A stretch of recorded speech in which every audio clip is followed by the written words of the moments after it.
Hello, Internet, and welcome to another Sunday afternoon stream in which I know I said last week that I was going to finish this jacket sometime this week and do something else today, but spoiler alert, I didn't. So that's what we're doing. Hi, Julie. Welcome to the stream. Good to see you back. You're in rehab right now? That doesn't sound good. Well, it sounds better than, I guess, needing it but not being there. But there's Wi-Fi. That's nice. So you can watch me finally, hopefully maybe, finish this thing. So the plan today is to take this ribbon thing I made and put it around the edges of the I guess, there's not really cuffs, but edges of the sleeves, I guess. Top stitch the edge of the hood and put some buttonholes and buttons on here. And I think I can do it in 3 hours, but who the heck knows? I kind of suspect that I want to do the inside of this, like finish the last part of it by hand, maybe, perhaps? So that could take a bit of time. But I'm going to start with this anyway. The one thing I did do in between last stream and today is that I basted together the edges of the sleeves. And I spent about half an hour picking basting threads out of the seam lines. So I did do some work, just not as much as I thought I was going to. So I'm going to start by inside out pinning this, I guess, near the edge of the fabric. Then I'm going to stitch it down, flip it over, and then stitch it down by hand, probably on the inside. So let's hope for the best.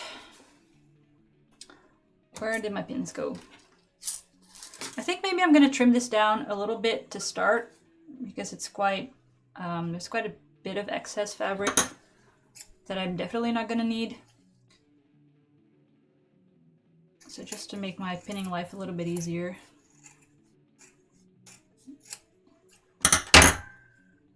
Take a bit off the top.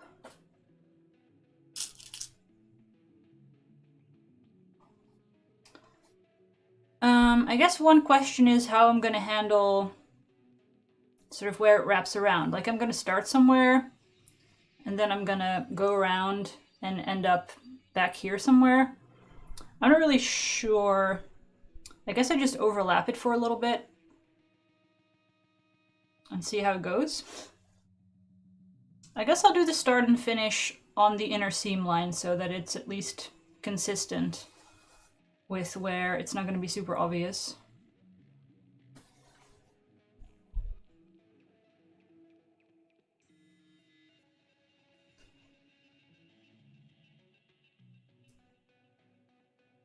So I'm going to try to just line up the edge of the ribbon with the edge of the sleeve. Then I'm going to stitch a little bit inside of it and fold it over. And I think that should do. How did I do the math on this? I think I gave myself 5 centimeters, so I could do 2.5 total width or something.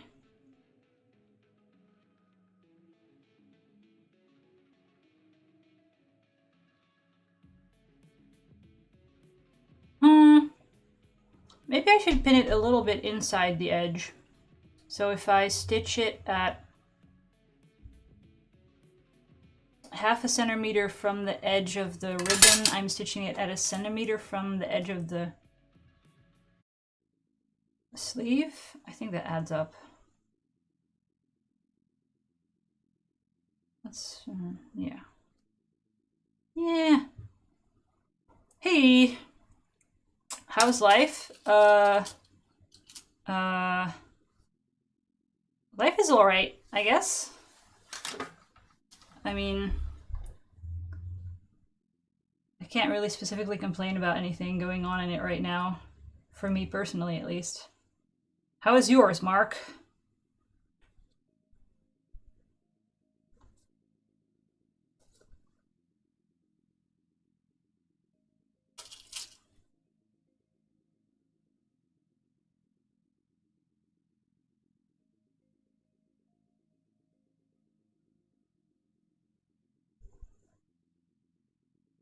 I'll try to keep all these little flappy flaps a little bit aligned. Like I ironed all of these flat to keep them neat, so I wanna maintain that order as I stitch it down, so it sort of stays organized as I fold it over, I hope.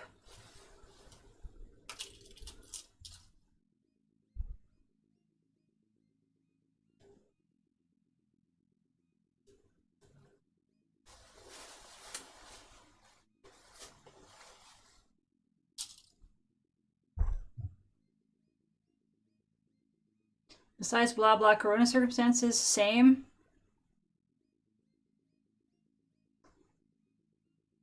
I'm busy drafting a lot of janky decks. Fair enough. Honestly, I haven't, like, the corona thing is fine now. Like, I've gotten used to it. I haven't played Magic in ages, even on Arena, if I'm honest. I kind of zoned out of it. You're seam ripping a mask. Oh, that is, like, the folds are kind of relevant, I guess. Otherwise, it's just a rectangle in front of your face. Which is, I guess it does something, but not everything that you want it to do.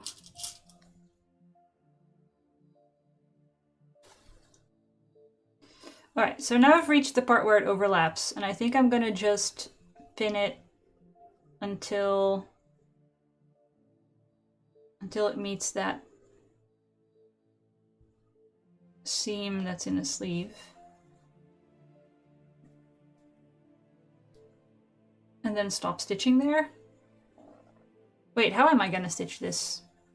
If I'm gonna stitch it that way, the pins are all wrong. Oh no, actually I think we're good. I'm gonna take this one out and cut it off here. Or maybe I shouldn't cut it, maybe I should seam rip it out. I guess that leaves me with more leeway for the next one. Try to play it safe.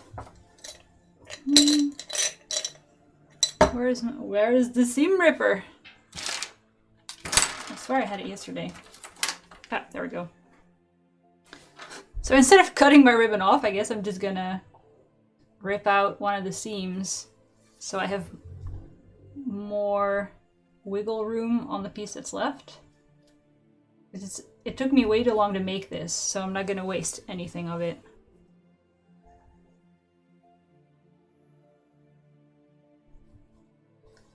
That is, if I can wiggle the seam ripper into it. Because this fabric is dense.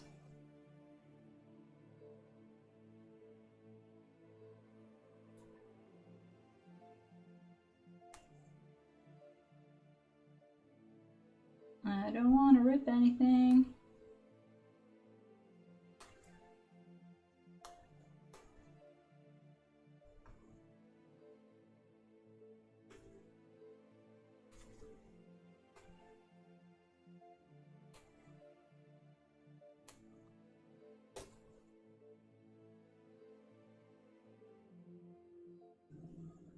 Yeah, honestly, seam ripping with scissors is doable if you're careful.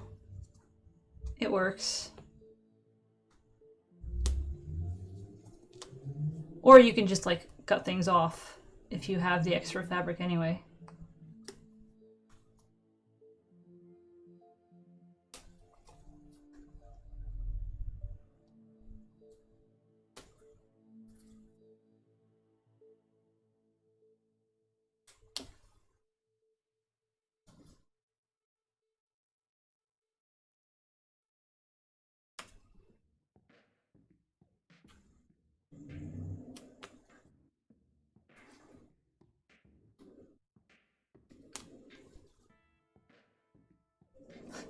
There was a judge conference recently. It was yesterday, in fact.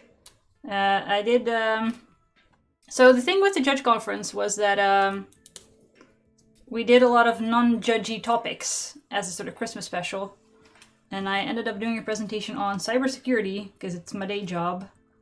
And I also did a sewing demo, so I had sort of a mini stream yesterday of doing repairs with the crappiest sewing kit from the supermarket.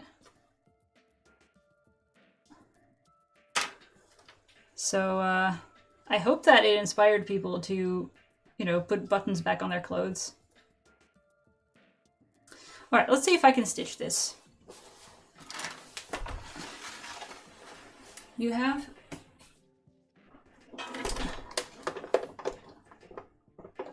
only one working place for a sewing machine? You gotta work with what you have, I suppose. What color of thread am I gonna use to stitch this on? I feel like... So we've got red and yellow meeting black. And I feel like if I use either red or yellow, it's gonna show on whatever color it isn't. Like if I stitch it with red, you're gonna see hints of red on the edge of the yellow and the other way around. So I guess stitch it with black. I think that makes sense.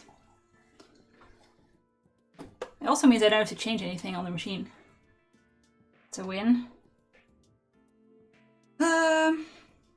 And I'm gonna stitch it. Oh crap. I forgot how tiny this sleeve is. And I'm not sure that I can get it under the machine actually. Nose! So the arm of the machine doesn't fit in the armhole. It's kind of a problem. I did the setting of the sleeves and the armholes by stitching on the inside edge, which maybe I should also do here, but then I should have pinned it differently. And also, this is even a smaller space than at the shoulder, so I'm not even sure it'll go under.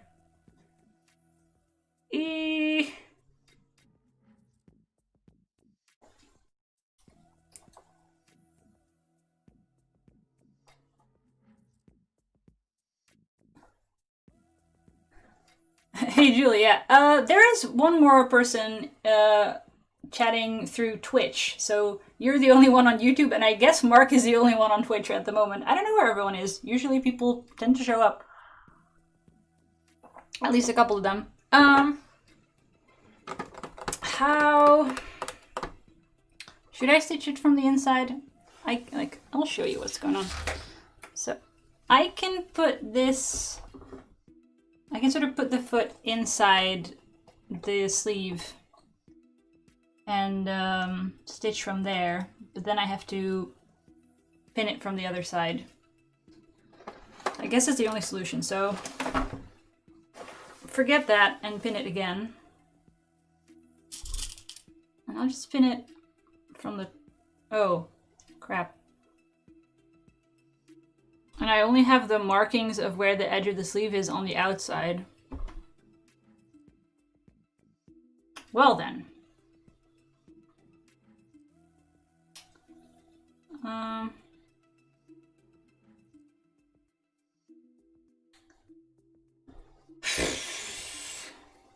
I guess stick some tracing paper in it and mark it. And then... Okay. This is already more effort than I thought it was. This is not a good start.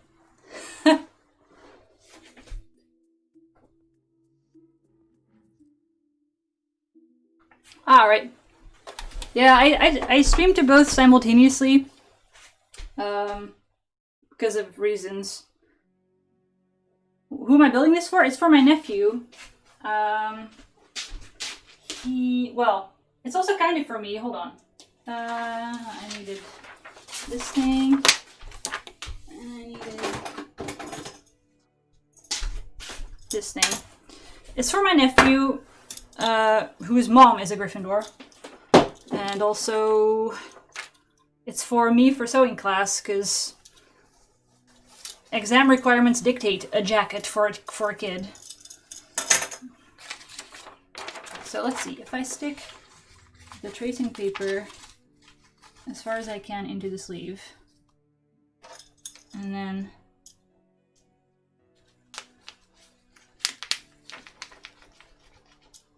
does that work? Oh, that actually did work. That's pretty sweet.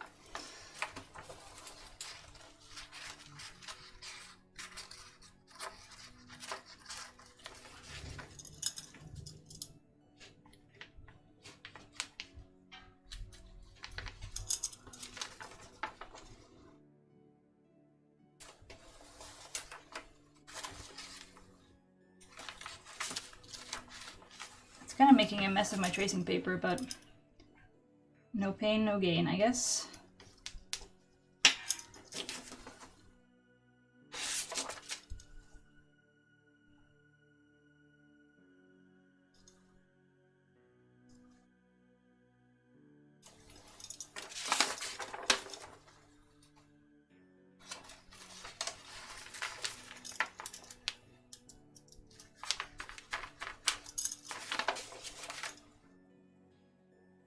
Alright, I think I got this.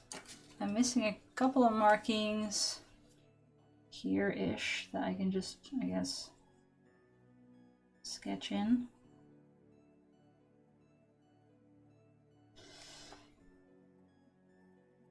Alright. So now I just need to pin this differently and then try to stitch it from the inside out.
Okay, I think that that's a good enough job to try that again.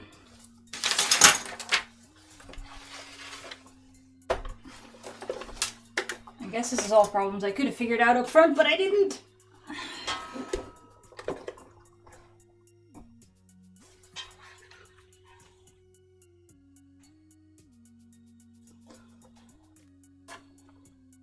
It's still going to be pretty difficult to remove the pins as I'm stitching, I think, as they are going to be underneath the fabric, but let's see how far we get.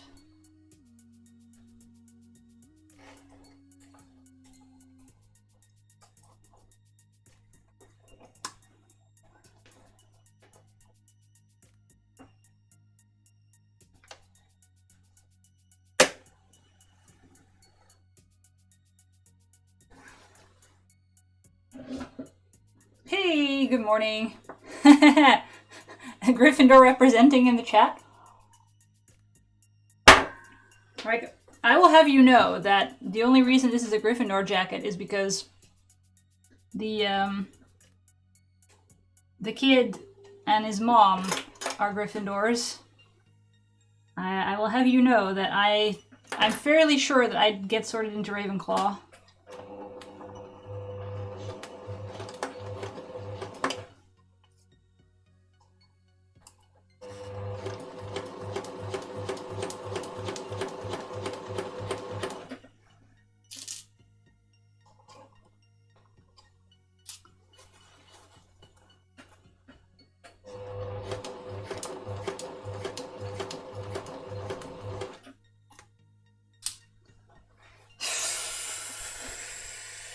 Damn, this is tricky.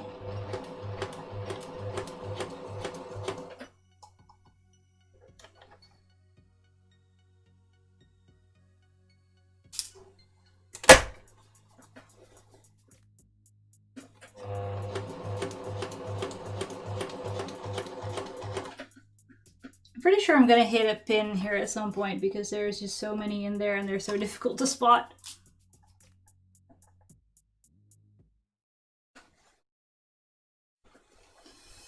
But it's not the end of the world.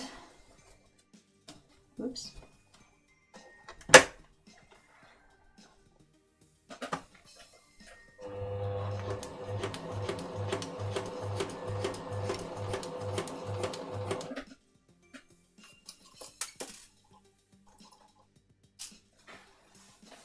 Oops, this is getting all twisted.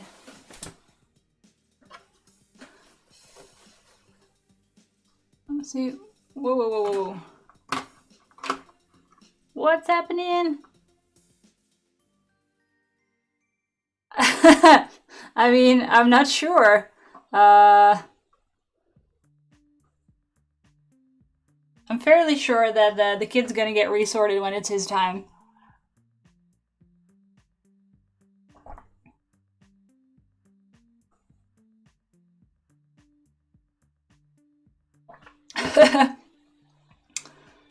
I'm not gonna wear safety goggles. I think if I break any of them, they're gonna stay under the fabric, so I'll be okay.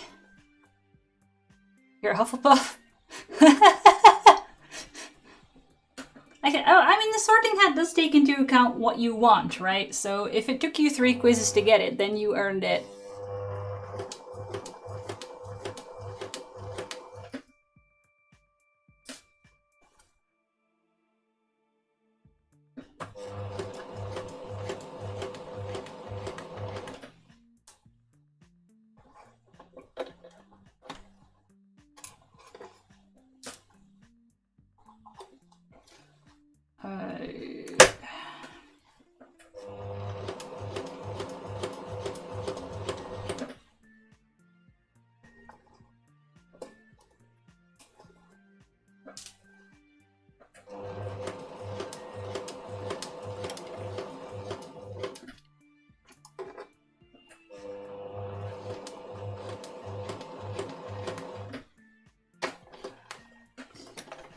Let's check what kind of a mess I'm making here.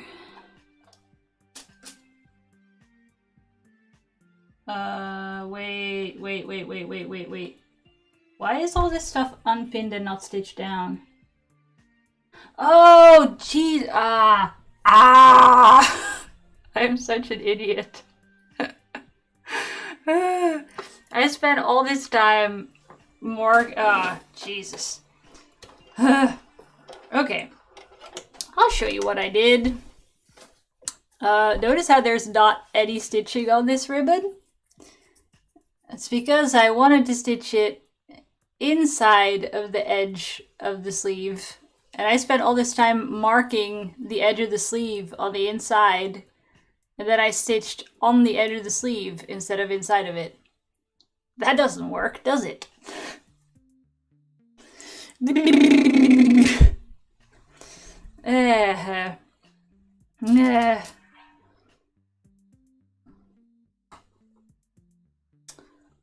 I guess I'm gonna pin this on again. Wow.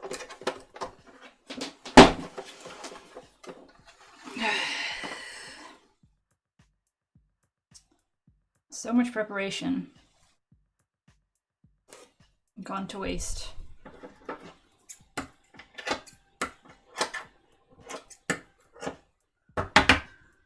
Let's try that again, shall we? Yes. It's also like, oh yeah, I'm trying so hard stitching on the inside of the sleeve and pulling out all my pins as I go. And then I didn't actually stitch anything down. Gah. Alright. So, here we go again. We started at the seam. At least maybe now I can pin it from the inside so the pins will be easier to see. I guess that checks out.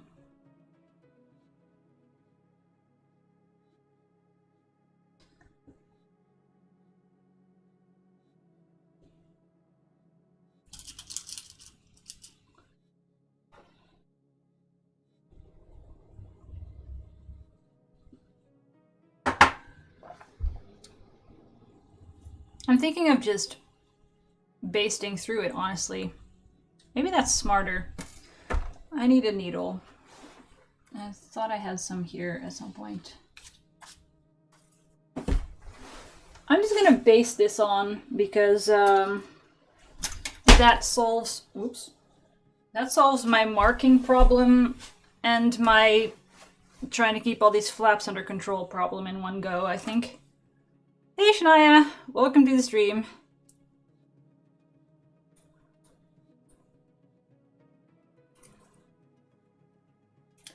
You've just witnessed me spending, well, you've missed me spending 26 minutes on achieving just about nothing, as I am an idiot.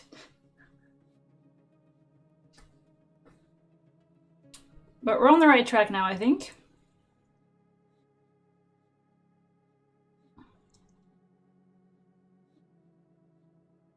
Ooh, cake. I like cake. Do I get cake?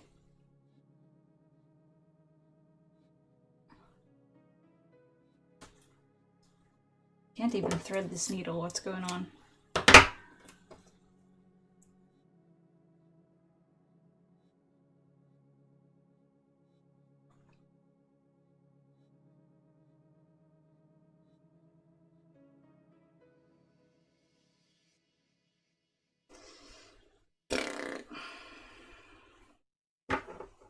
Okay.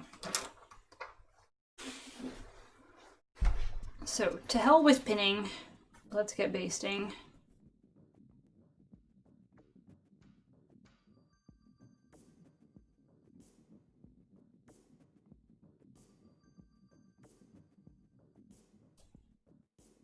And I'm going to try to baste it where I want to stitch it. So, about a centimeter under the edge. Right? Right.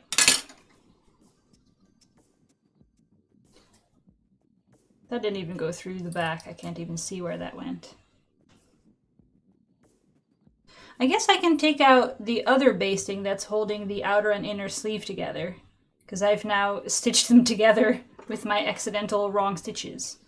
So let's take that out to avoid any confusion.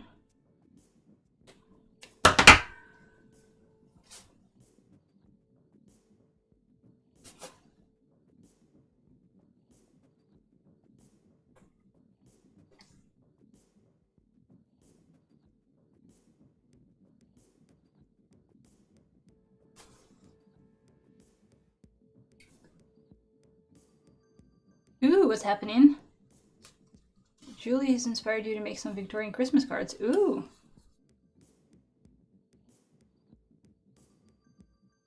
That sounds like effort, Victorian Christmas cards, but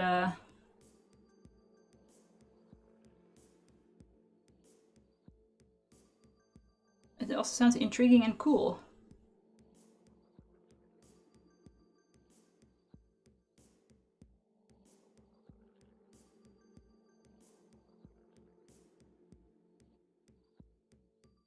Oh, it looks like we have a mystery on our hands on who was the Victorian Christmas card inspiration.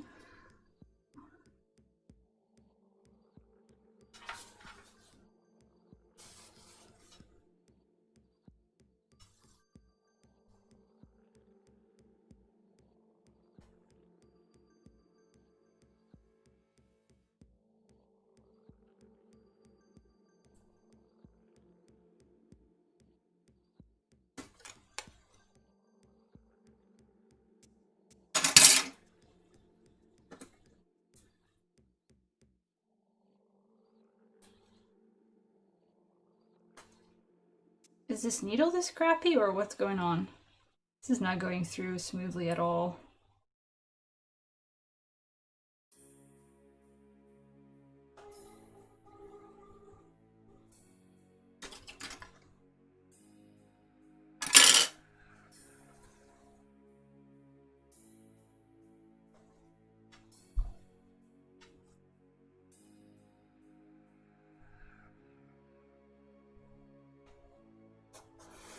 Yep. Gotta use my thimble. It's serious business. Also, I feel like... So, I did a sort of clothing repair demo for a couple of people yesterday night. And I used a supermarket repair kit for it, like to prove point. And I think that this might be one of the needles from the supermarket kit because it's garbage. I might have to throw this out.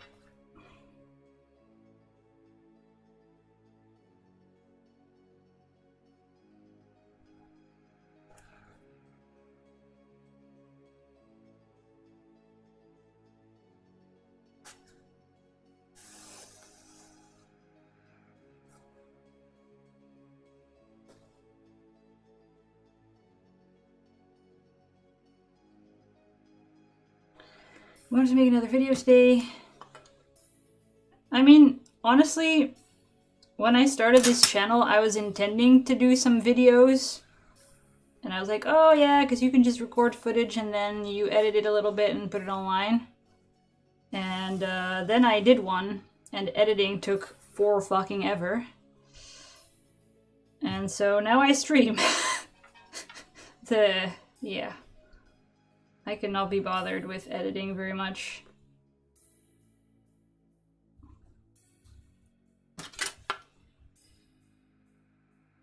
I think that's a bit too far under where it should be.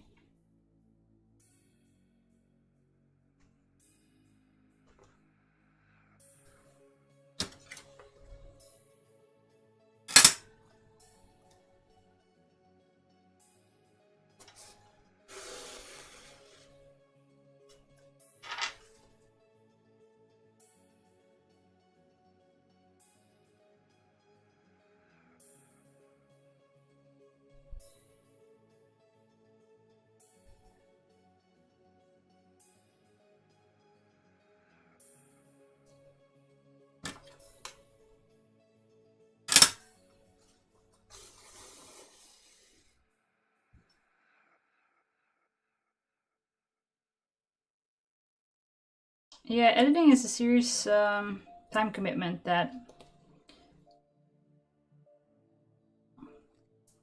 should not be overlooked. Okay. Getting there.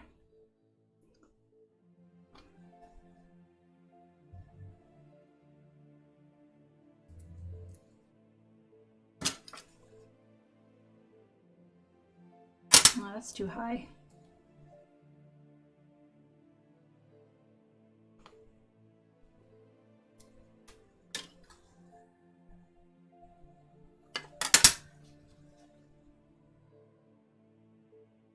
Lazy Sunday? Yeah, I could use one of those, honestly. I had some issues with my washing machine, so I spent all morning trying to, like, open it up and see if it was clogged anywhere. And the end result is I have no clue and I'm going to call a professional on Monday.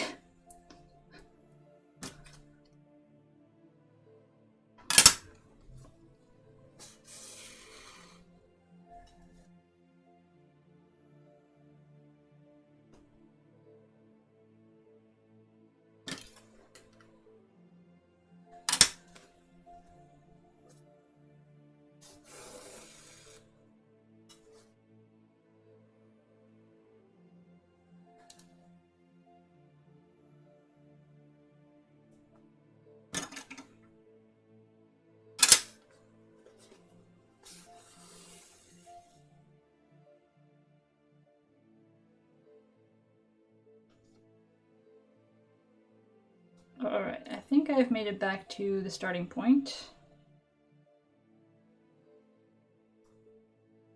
Wait, I might have made a mistake here. Oh no, we're good, we're good. Everything's fine. I didn't do anything wrong, never heard of such a thing.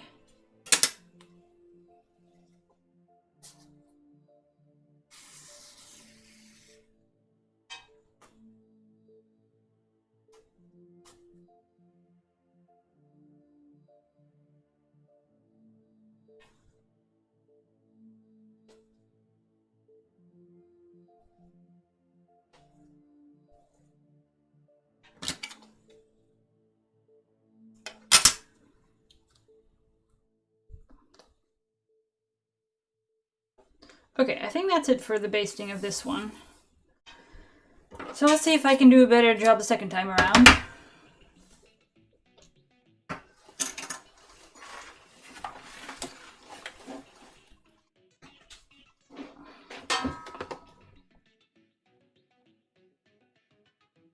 I kind of think like maybe I should have already trimmed the edge.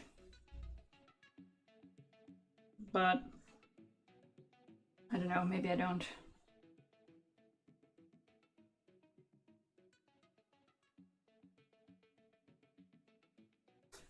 It is a good opportunity to check how good my markings were. And honestly, it looks like I stitched exactly where I should have, so at least I've got that going for me. I'm gonna trim this back a bit further.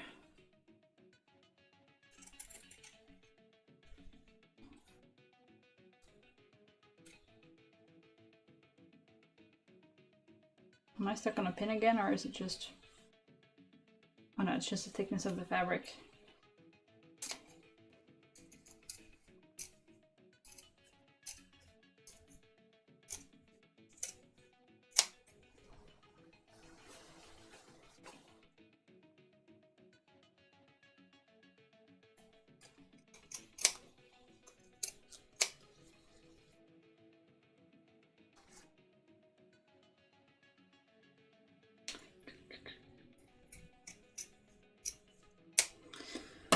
Okay.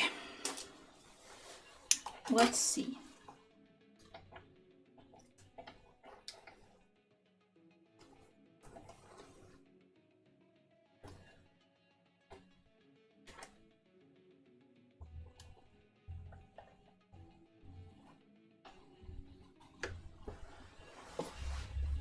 Wish me luck.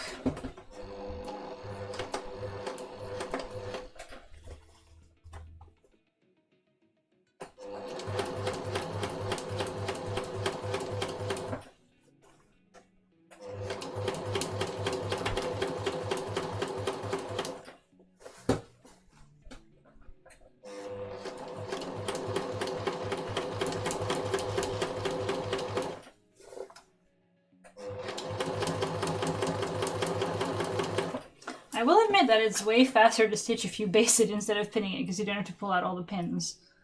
So, hashtag worth it?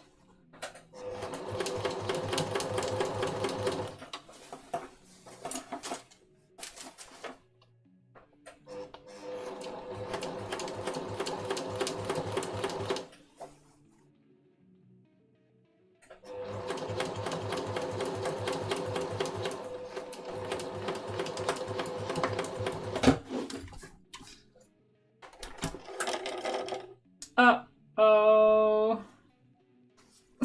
No. The bobbin ran out halfway through. Oh god. Of course it's one of those days. Alright. At least I basted it this time, so I don't have to redo that.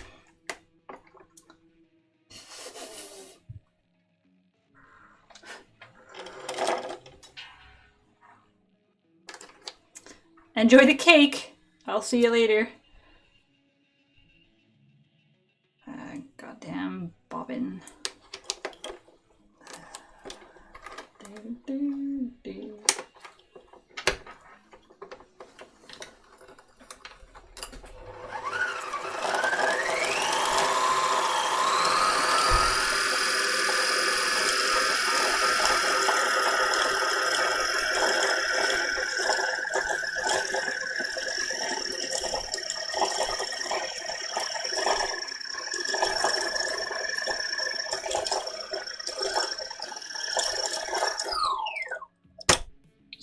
Okie dokie. Here we go again.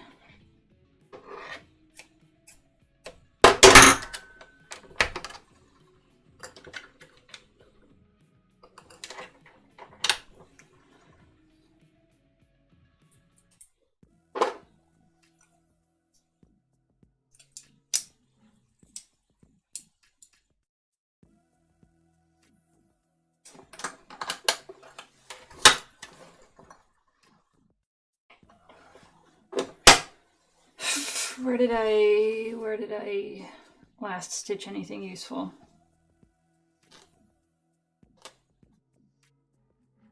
All right.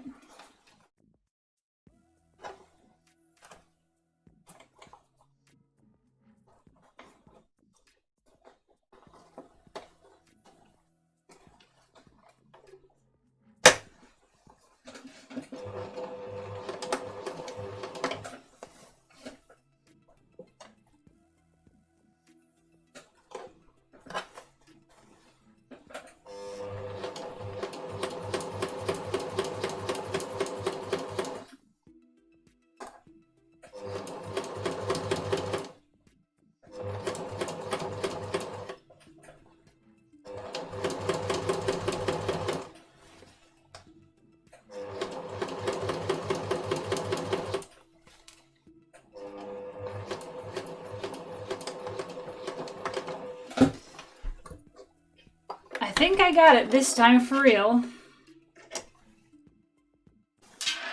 So let's sort of flip that over and get a feel for what that's going to look like.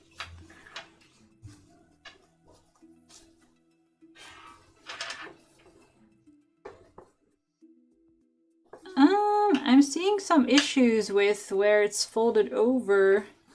Look how, I'm not sure you can see that on camera. Yeah, you can. So obviously this is less translucent than that. And I had all the seam allowances folded, like ironed specific directions to get double layers of fabric everywhere. But it looks like in some places my stitching has not done that. But I think I can just cheat a little bit by cutting it free and folding it back.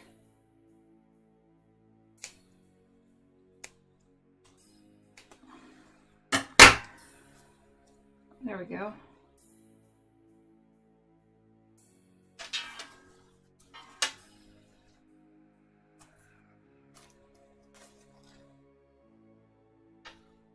Why does it still seem to look like that?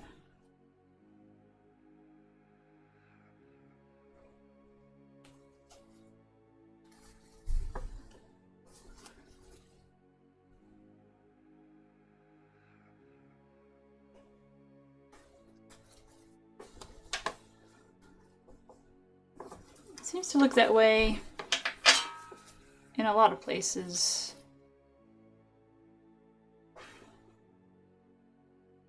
Then again, one has to ask the question, how obvious would it be when you're actually wearing it?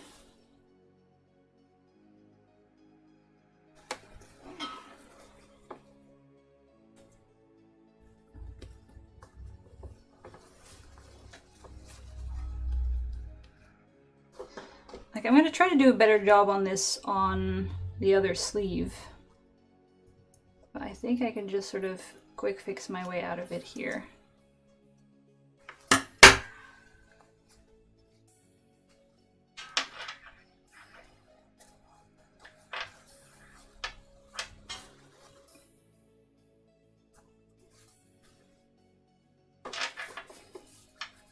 Yeah, I think this is going to work.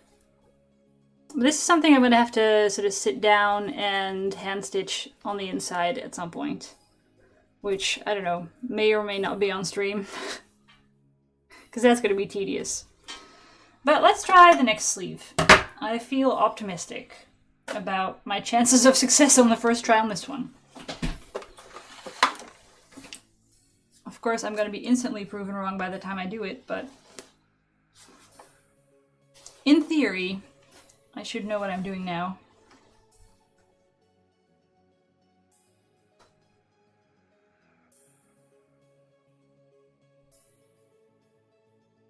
So how pedantic do I want to be about this? Here I have a larger yellow stripe overlapping with a sort of, well, the stripe is, I guess, the same size, but it overlaps in a way that makes the red smaller.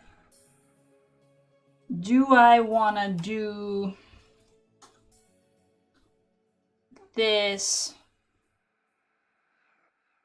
Do I want to pick off one of these to make it the same on the other sleeve? I think the answer is yes. because that's just how it's going to go now. And I think I have enough. Oh yeah, definitely. Okay. Let's make it exactly symmetrical on the other side, because that's what this has gotten to.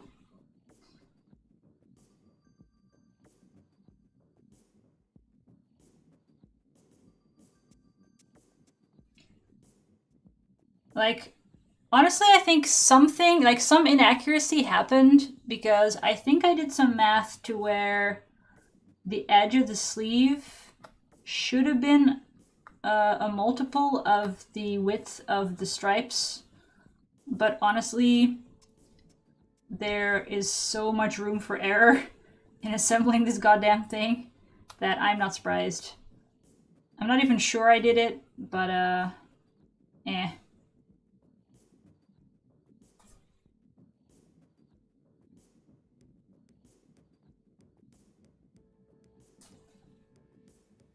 My only hope is that it's accurate enough that I can make it look the same on the other one.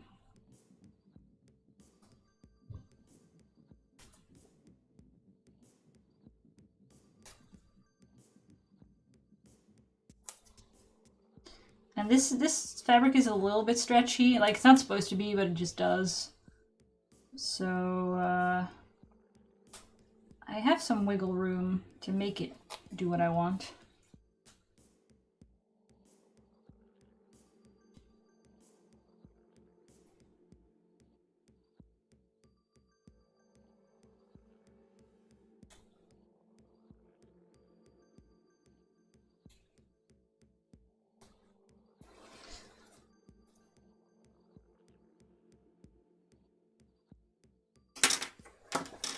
Okay, so let's get this symmetrical then.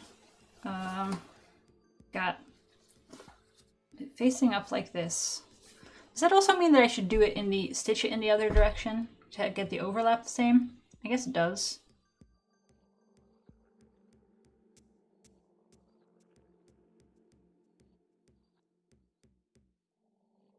Because right now the yellow stripe is on the middle of the seam, and then going towards the inside we have the small red one. So then, in theory, I should have this yellow one sitting here going that way. So it will end on a small red on this side. That's kind of tedious, but I guess if I just baste it this way, then it'll feel normal. And I'm also going to make sure that I actually catch all of the like all of the flaps on the back, so they cannot flip over while I stitch. Let's go.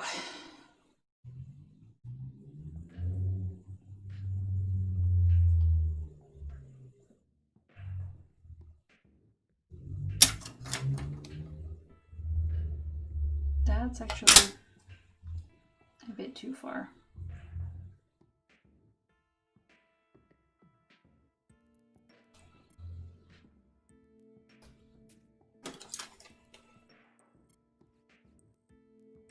That's better.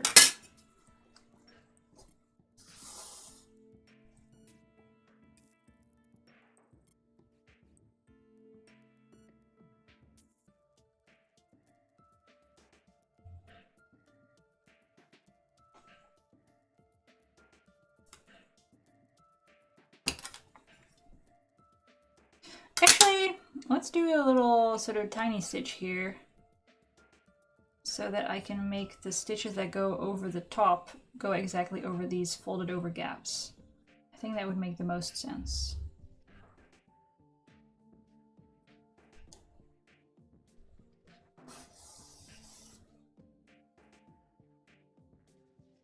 I would be best at holding them in place.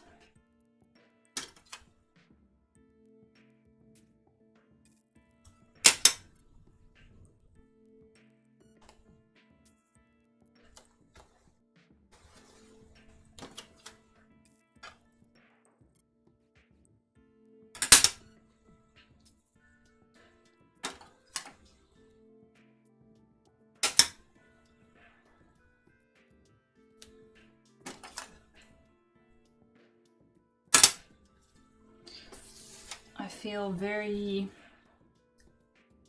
OCD about measuring the distance from the edge of the sleeve. Because it would be kind of awkward if it came out sort of asymmetrical to the point where one is shorter than the other. Even though I know that realistically you wouldn't be able to tell, but I don't know. I've gotten this far being super precise, so I might as well finish it.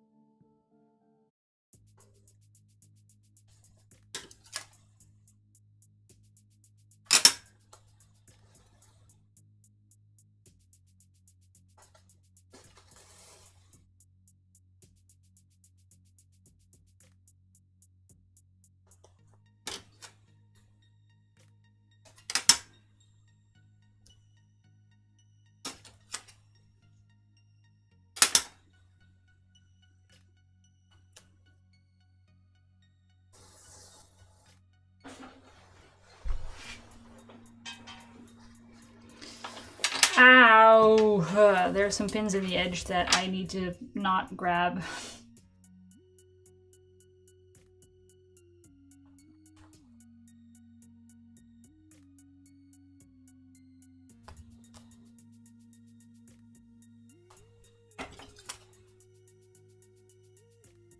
That's way too far from the edge.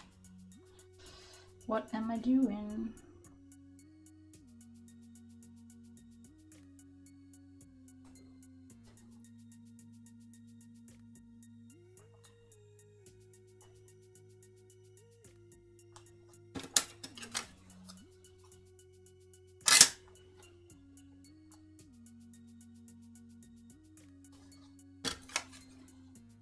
That's more like it.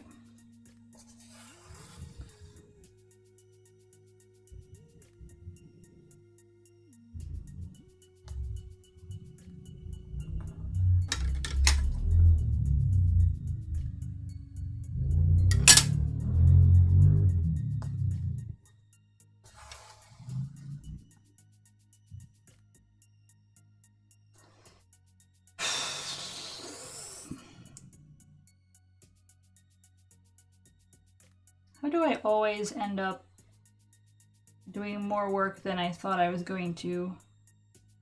Just based on forgetting the parameters of what I'm doing. It's like, hey, it's a tiny sleeve. It doesn't just fit on the arm of the sewing machine. Could have guessed that up front. Oh well. You live and you learn, I guess.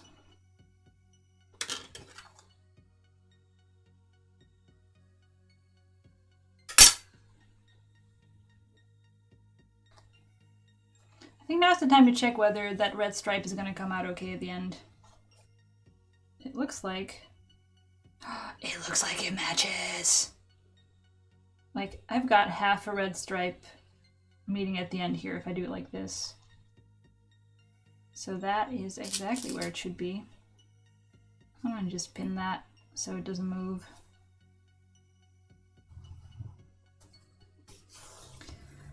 That is good news at least.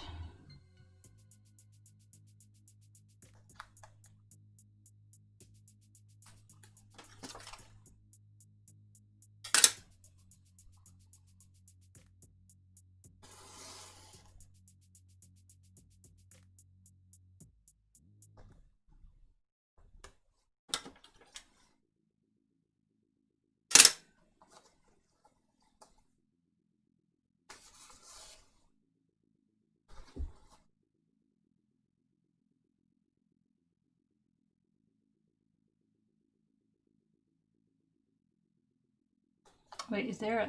Did I just see a pin? Oh, it was just a thread.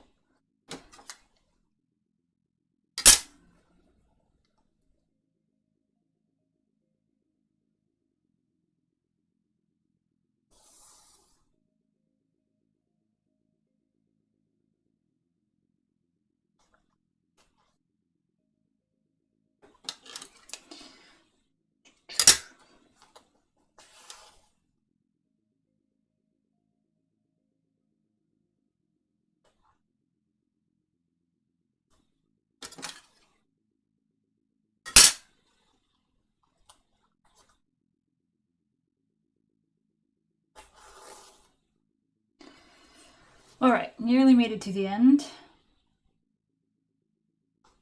I guess I'm gonna do the hand stitching on the inside tonight while watching some YouTube stuff or something. Because I really don't feel like sitting down and hand stitching right now.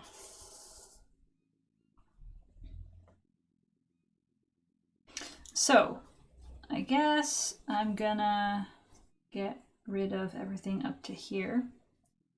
Let's pick that off. So actually I have 3 stripes left over out of the ribbon that I made.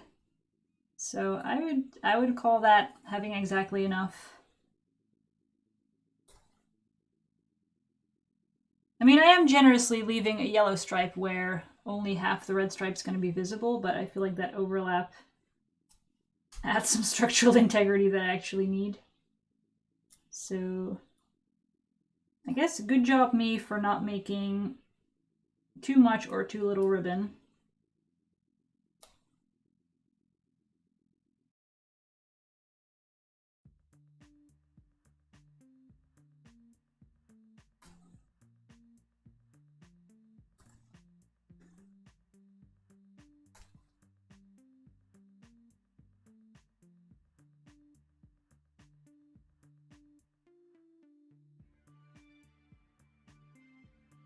Come on. Stitching just doesn't want to come out. Ah, there we go.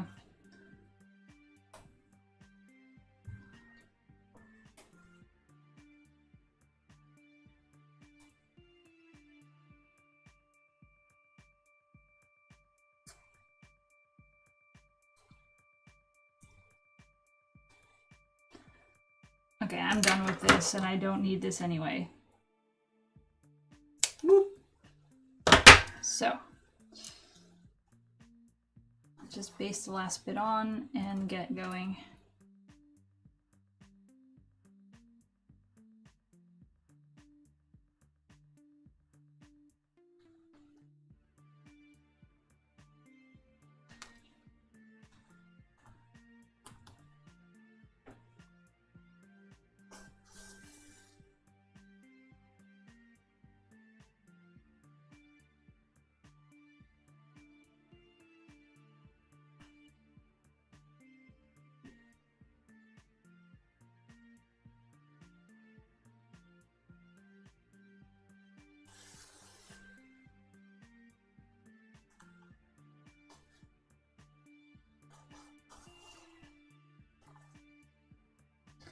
Okay, let's go.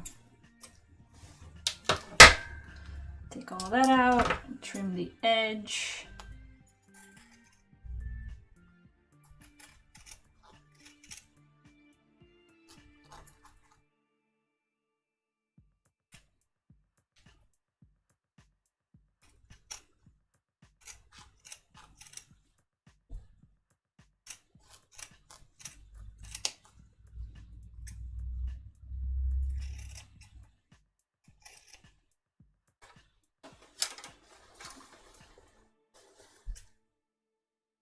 Actually, I found on the previous sleeve that trimming this to the exact length was actually quite helpful because I would just use it as a guide for the presser foot. So I think that should be it.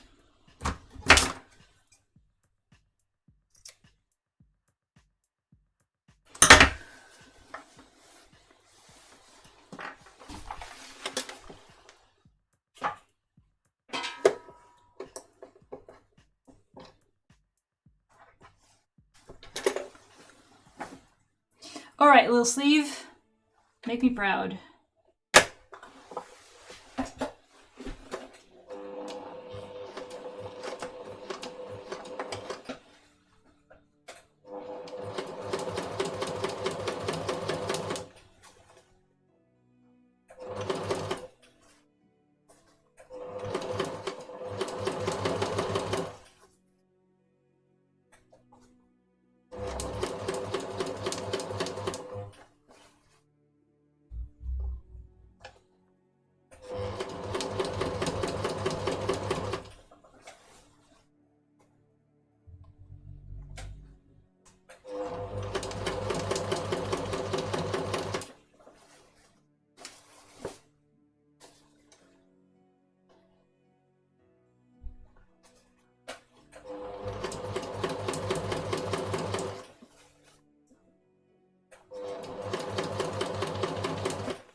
So it's not going perfectly with the flappy seam allowances yet, but I think it's a lot better than the previous one.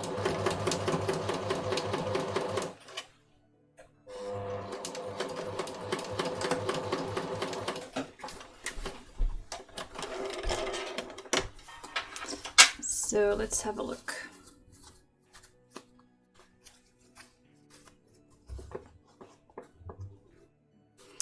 Ooh, I think that looks pretty good. There's somehow a slight pucker here that I'm not sure where that came from. Though it might just be the basting thread being a little bit weird here. Hold up.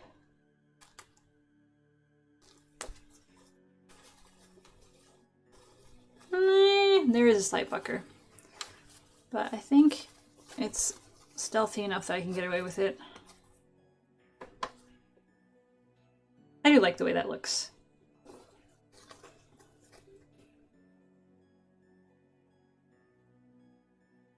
Okay, I'm gonna leave the sleeves for now, and I'm just gonna hand stitch that down tonight because I don't... Oh, actually, I can leave the sewing machine here because the next thing I'm gonna do is top stitch the edge of the hood. I've already pinned it. It's like the only thing I did between this stream and last week, so I'm just gonna stitch slightly inside the edge of the hood to make sure it's sort of crisp and clear and stays that way.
It's going to be a little tricky in the parts where it has a seam that's folded over.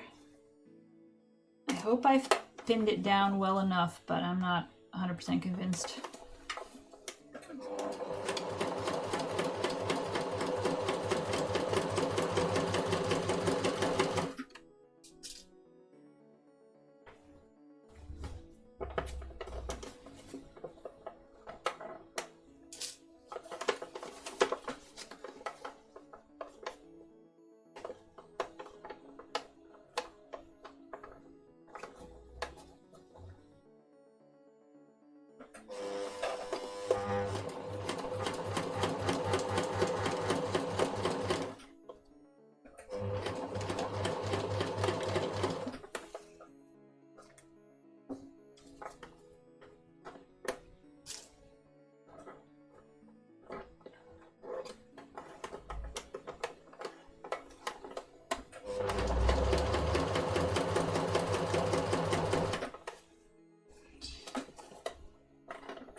Alright, this seems to be going alright now.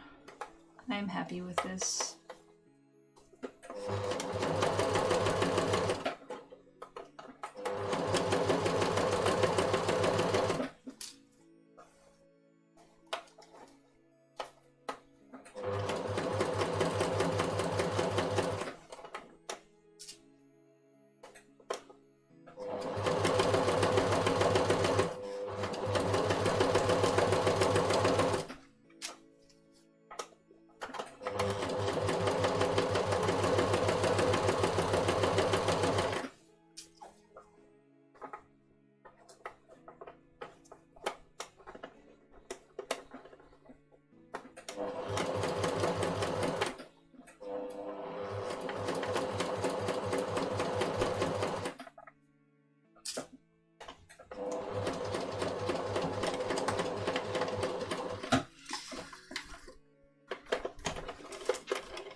Okay, I think I got there.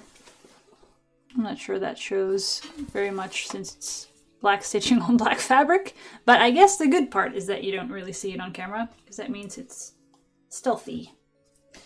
And I guess you can see that if I've got the hood just sitting around, that the edge is very clearly staying where it is. And the lining is not trying to like go all out like this. So, that's progress. So now buttonholes, which I've also not been looking forward to. Because that's always kind of nerve-wracking. Because if you screw them up, they're really difficult to remove. So, whoops. Let's start by marking them out. Since it's a boy's jacket, it should close left over right, meaning the button should be on this side and the buttonhole should be on that side. Yes. So far so good.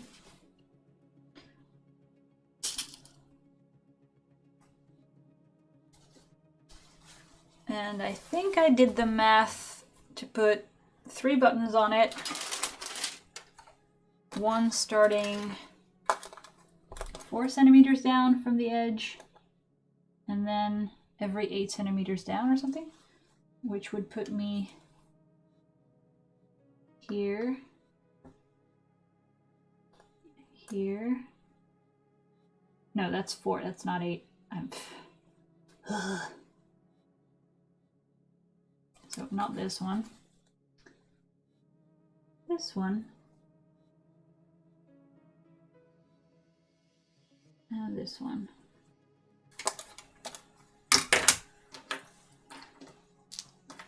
So you'd end up with something like this. I think that looks pretty reasonable, and I think that would close the jacket. So let's go for that.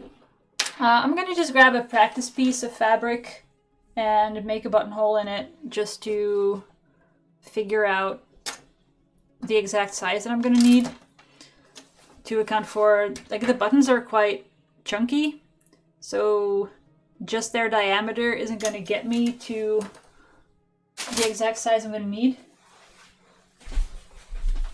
I guess I could also measure the thickness and do math on it, but in practice it's always just a bit weird. So I'm just take this scrap and practice on it. In theory, I need 2.5 centimeters.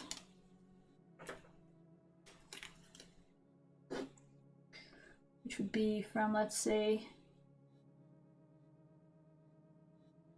here to here.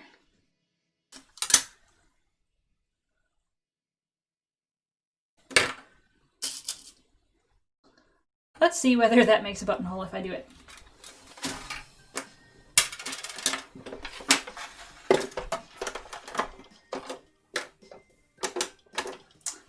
Honestly, buttonholes is one of the reasons I might want a more modern machine than this one. Because this one is a little bit awkward about it. I have like 3 buttons. Like 1 for going along the left, 1 for going along the right, and 1 for doing the ends. And it's always a bit finicky. I can never remember whether A is the one going forward or backwards. It's which is why I do practice buttonholes for everything. You're making a turnip man? Ooh. What is a turnip man? It sounds like a jack-o'-lantern, but with turnips, but for Christmas? I'm gonna have to Google that. Hold on. I'm gonna discover what a turnip man is.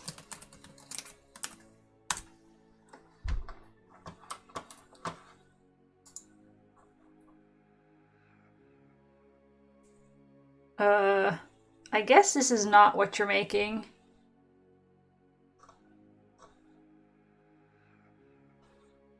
Is it something like this? Like a carved turnip? Please explain. what a turnip man is because I have no idea.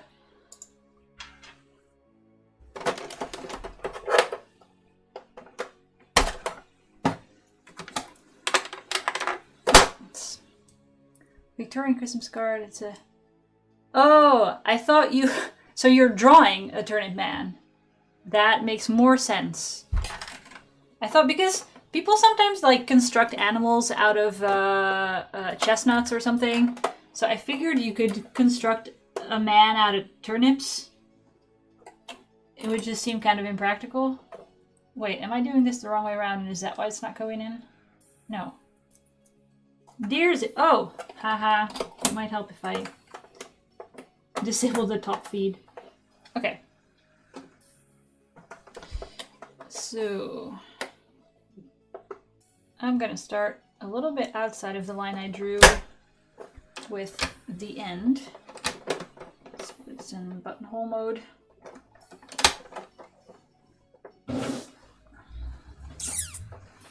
Let's see. That is the wrong button that I pressed. No, come out. Let's try that again. B.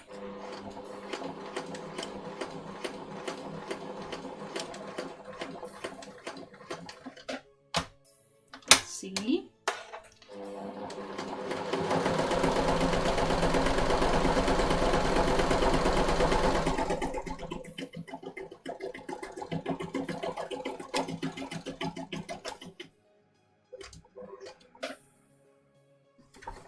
B again.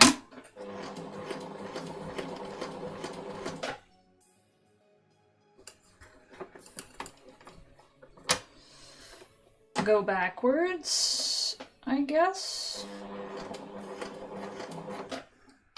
And A.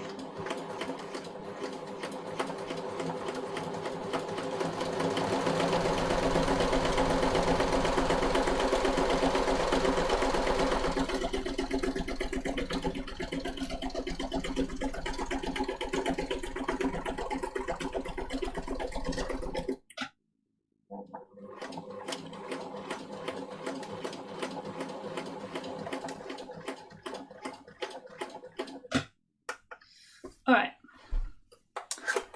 Honestly, the thickness of the fabric is making this come out really stable. Just Victorian Christmas cards. Okay. I need to see the turnip man now.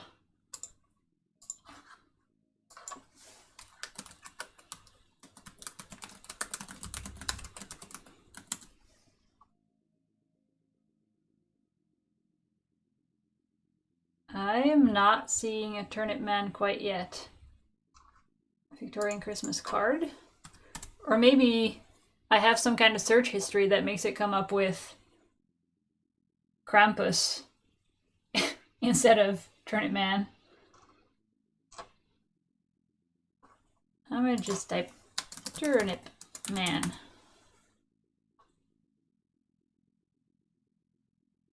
Ooh, so which one of these is it? Is it this turnip man wishing you a happy new year?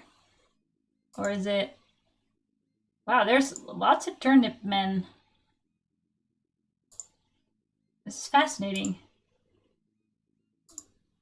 So what is... Why? Just why? Why is... Okay, I can't even finish the sentence. But I like it. Where's my seam ripper? Where is my seam ripper? How do I keep losing that thing? Oh, I dropped it. As I was saying, the buttonhole actually came out quite neat and tidy. Sometimes it's a bit wobbly, I feel, because the fabric sort of slips between it going forward and then backwards again. But this one looks good. Let's see if I rip it open, whether it will fit.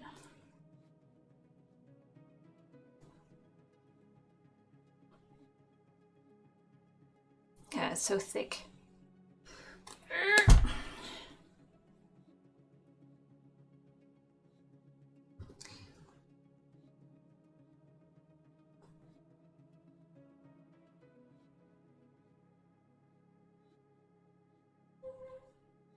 I'm not gonna disagree with that. It is funny. It's sort of like the new ugly Christmas sweater is the super awkward Christmas card, I guess. Since we can't meet in real life to show off our ugly sweaters.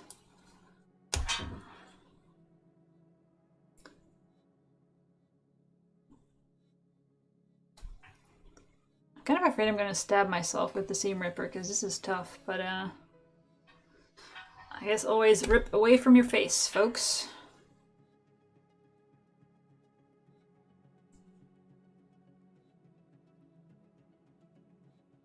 That is not...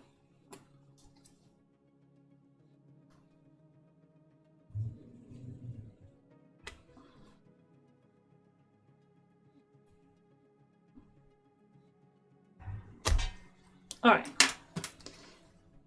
Let's see if this is good enough, or whether I need to make it a bit bigger.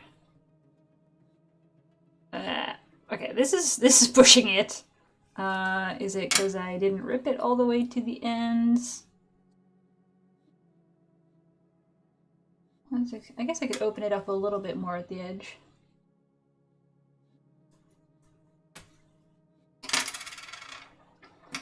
Hey, welcome back. How was the cake? Okay, this buttonhole is definitely a bit too tight.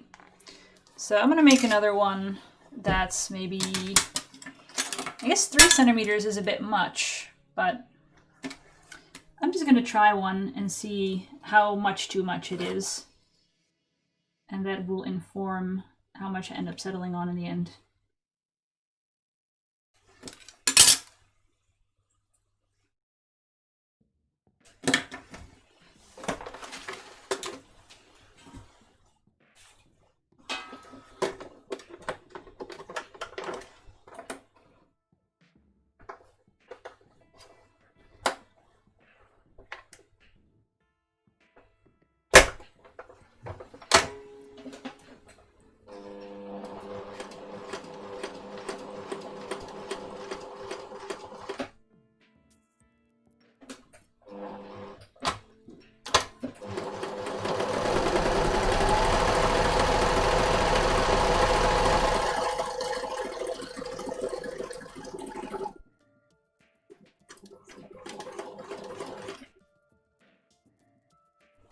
Oh, so you didn't reach like the end of the slider on the zipper foot? That's awkward.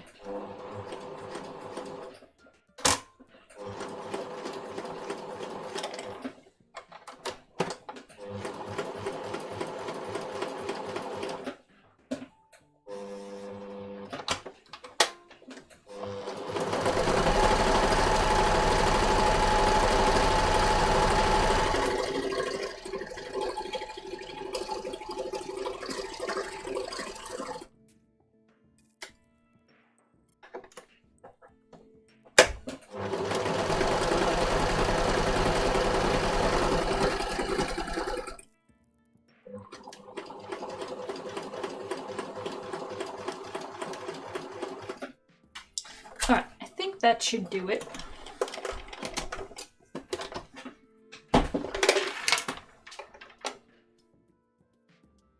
So let's rip open. This looks way too big. Is this really the difference between 2.5 and 3? It is.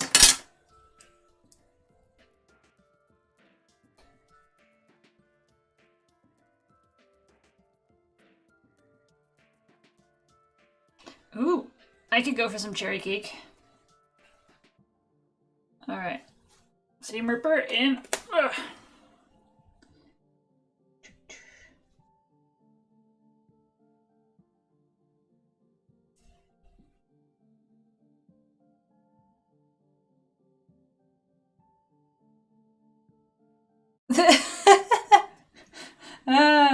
That is such a typical, like, if you want to do it right, you have to do it like this. Oh, but that takes too long. Yeah, don't let it, like, people don't understand. It's fine. Don't take it personally.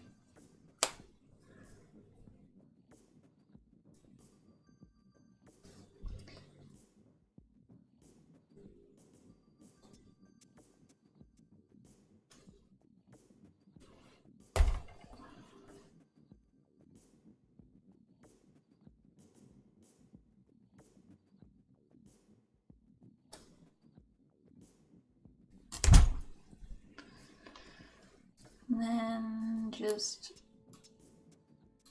I can't see exactly where the stitching is now. Trying not to poke into my fingers or my eyes.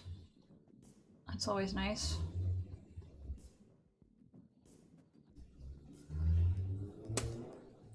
Okay, I think this should fit pretty easily. Oh, actually, actually it's just about right. Like this is gonna go through comfortably but not slip out. So I guess 3 is the answer. All right, let's mark these then.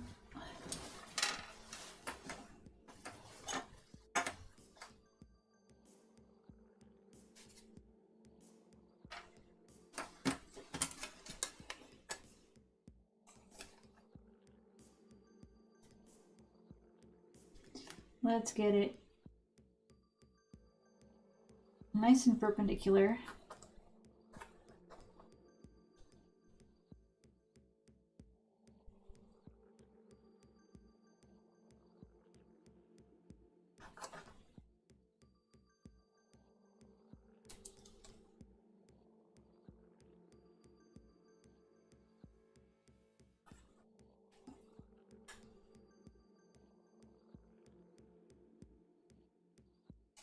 I'm just gonna pull out this basting thread because I don't want to stitch my I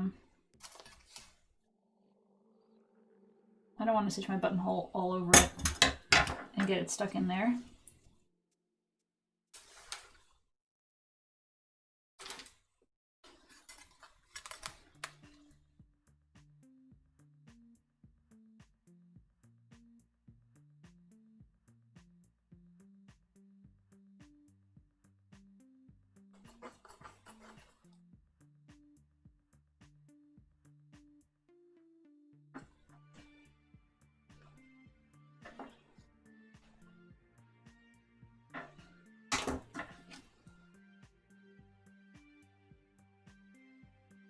When she has to do it 3 times, it would take longer. I mean, yeah. I'm not really sure what combination of characters makes that emoji. I also don't know what it takes for people to learn that doing things right takes time. But that is just how life in general works, I guess.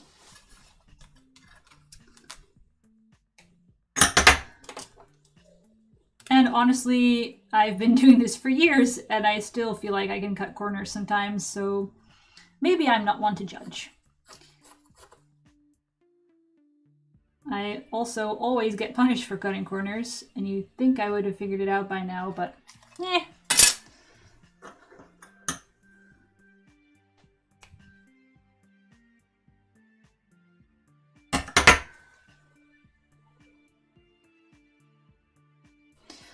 Alright, let's make some buttonholes.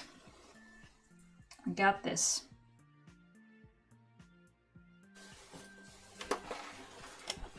What are we doing?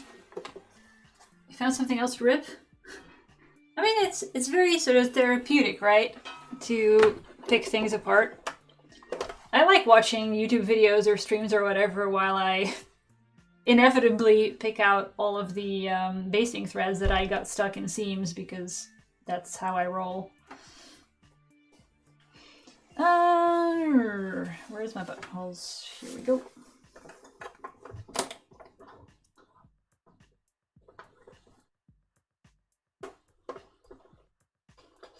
Now, the buttonholes are also what is gonna hold in place.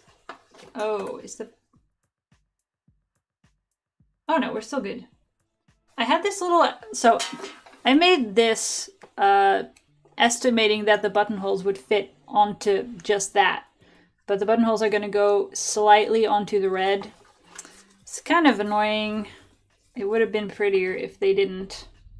But nothing I can do about it. At least there's still the overlap of the thick fabric goes far enough into the red that it's still going to be one uniform thickness for all the buttonholes, because that would have been a more annoying problem to deal with. So I guess you win some, you lose some.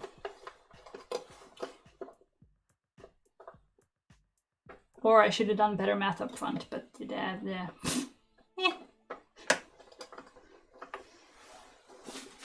Okay, let's go.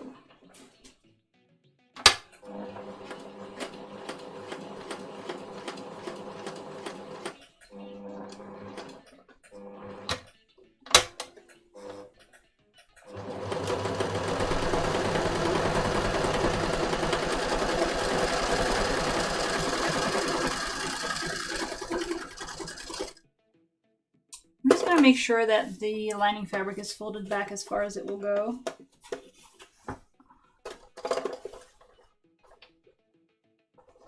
Before I catch it under there all like wrinkly.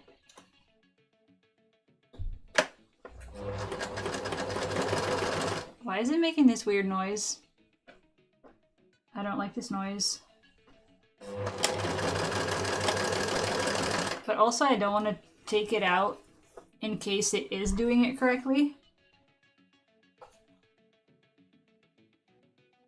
Because then, like, stopping halfway on a buttonhole is bound to get me to a state where I cannot just resume. I would have to take it out.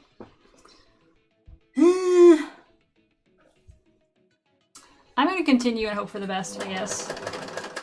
Nah, that sounds bad. Okay, I'm gonna take it out. Why are you making this noise, my friend? It does seem to be stuck. Oh, but not that stuck. Only a little bit stuck. Nah, something is snagged underneath. What is happening with my bobbin? Hello. What is your problem? Nothing seems to be your problem. You're turning just fine.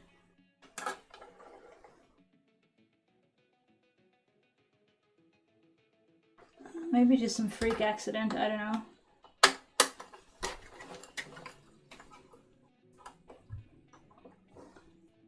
Of course you do 2 test buttonholes and everything's fine. And then you do it for real and it's screwed.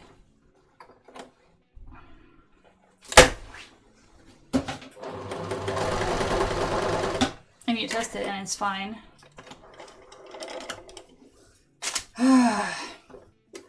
Fine. I'll just pick it out and start over.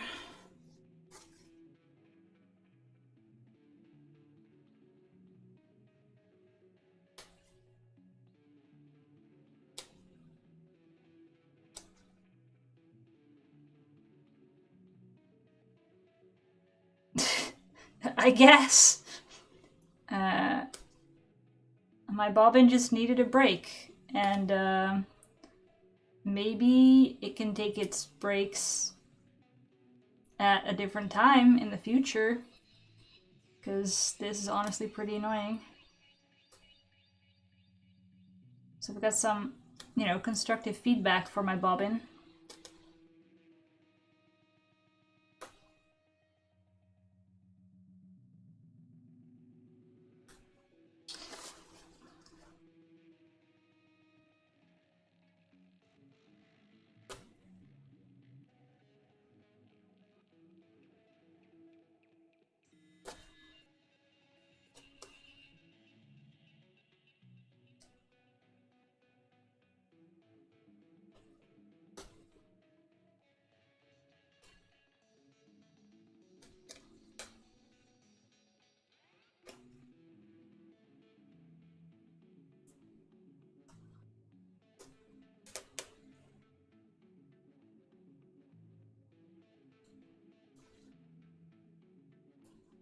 Alright, most of the top came out.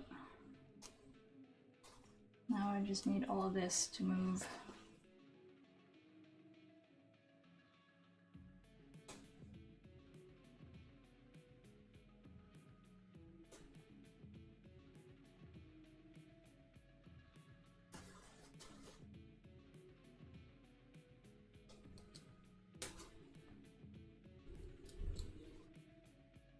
It's so hard to see what I'm doing.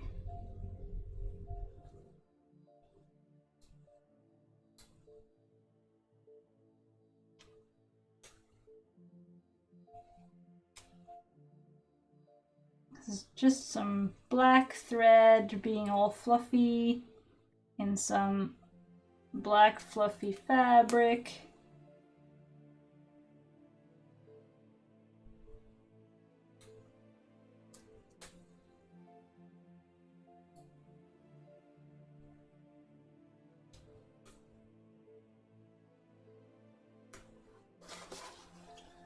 I'm gonna need some tweezers or something to pick at this.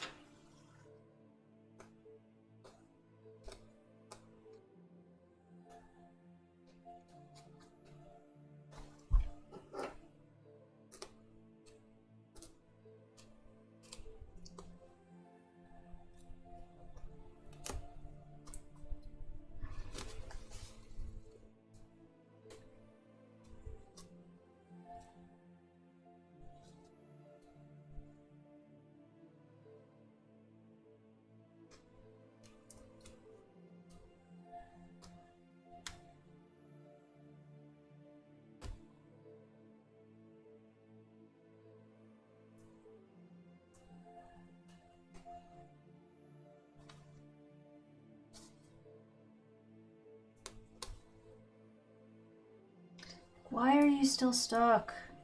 What?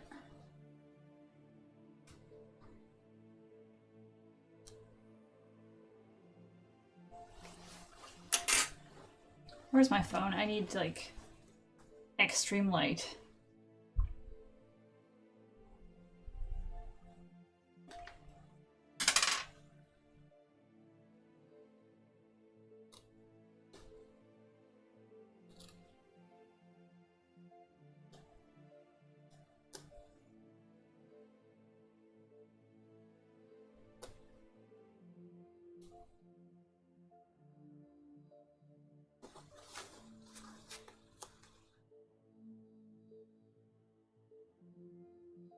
So hard to tell.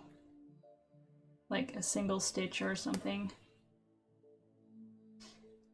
But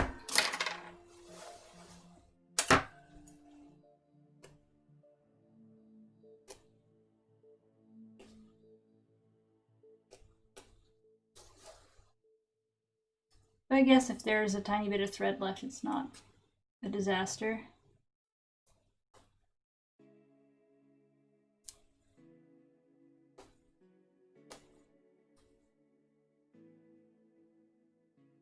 Okay, I think I legitimately got everything out now. Let's try that again. As usual. Everything takes at least 2 tries.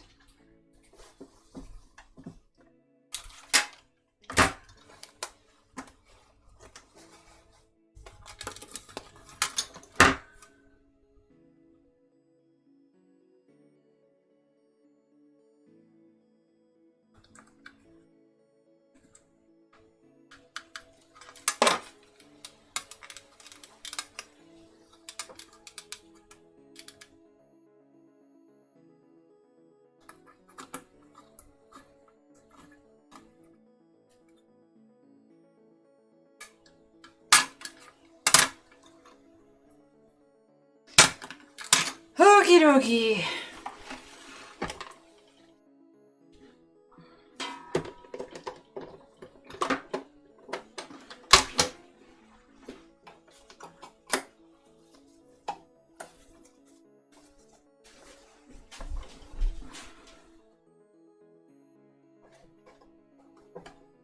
Attempt number 2 out of hopefully 2.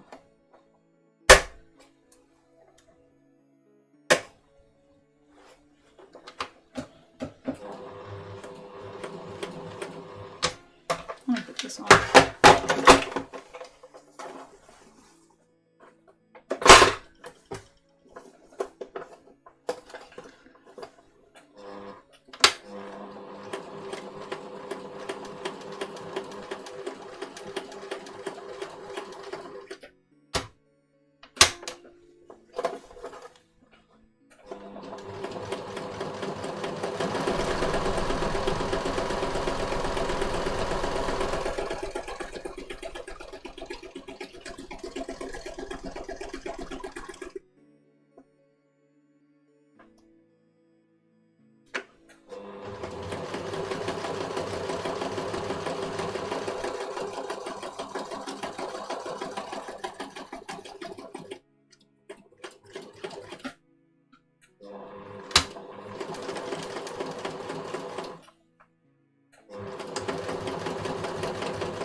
it sounds stuck again. Why? You can't do this to me.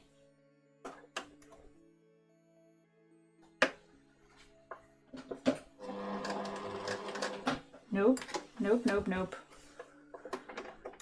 You gotta be kidding me. Yeah, this time the bobbin thread actually broke as well.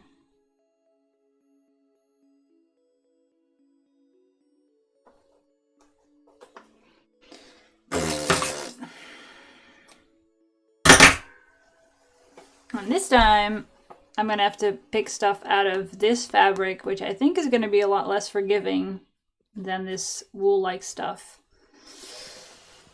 So I'm a little bit frustrated, let's say. Why are you getting stuck? What is your problem? Once again, nothing seems to be your problem.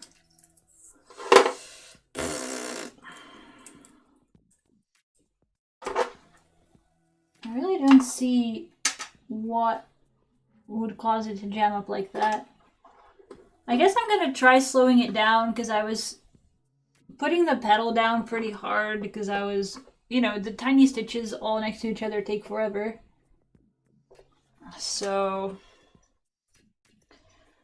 maybe it would help if I did it more slowly.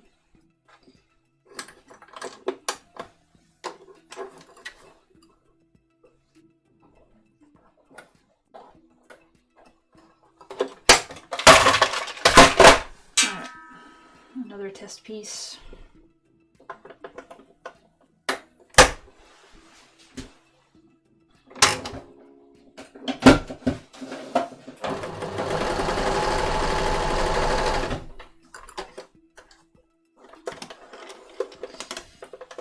Okay.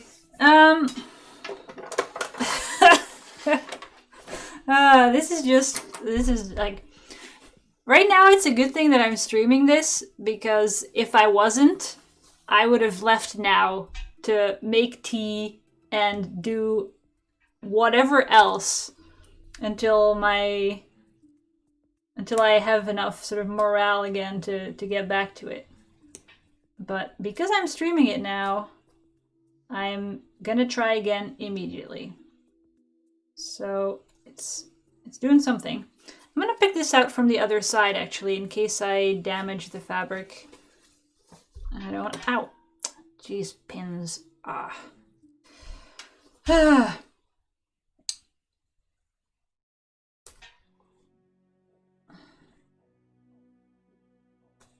I'm just gonna pick out the part that so I made it all of the way there, did the end, and then started my way back before it failed. I'm just gonna pick out the part that failed and leave the ends and see if I can line it up so that I can sort of only do the return journey over.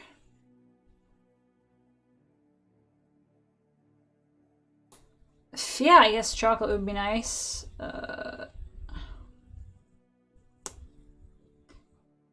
Actually, maybe it is time for a cup of tea and some sugar.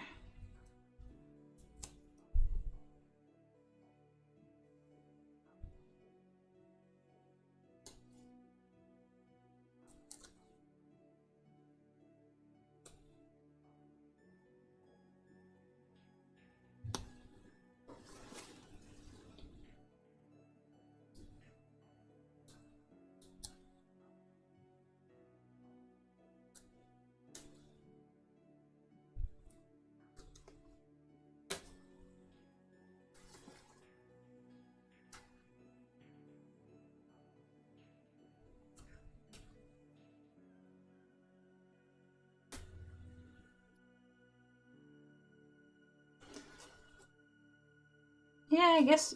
Ooh, oh, this is coming out kind of nicely. That could be worse.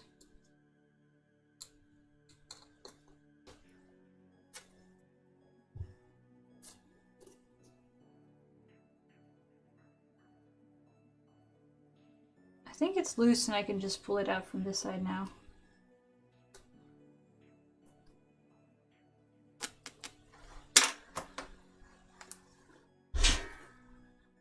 Aw, thanks, Kiki. Yeah, I think tea is actually a good idea, because I am getting a little frustrated. Like, I'm still going, but I know that the next thing that's going to go wrong is going to kill me. So I'm going to just pick this little bit out and then make some tea.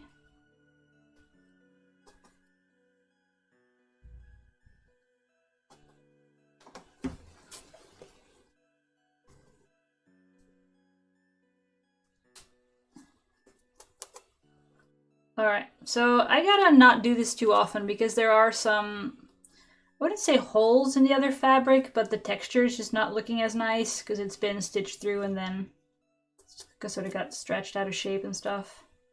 So I gotta try to not have this happen again. But first, tea. I think I made some be right back screen for this at some point. I'll be back in a sec.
Okie dokie.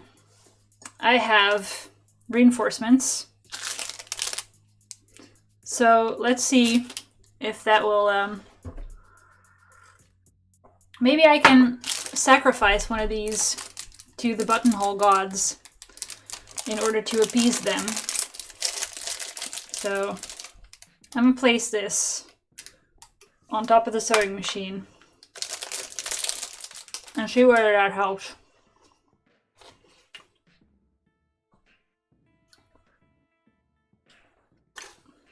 And then let's see if we can fix this.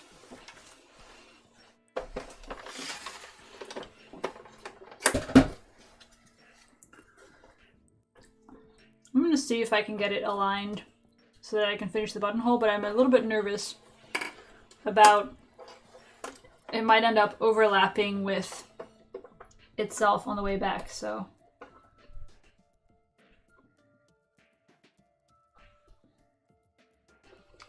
I have to be kind of precise. Or maybe I can just shift it over a little bit. I think I'm gonna do, so normally I have a stitch for going along the right forward and then a stitch for going along the left backwards. If I just shift it over a little bit and do my forwards, but a bit more that way, at least I can see where I'm stitching instead of going backwards. So I think that might be a good plan. Just gonna try to position that.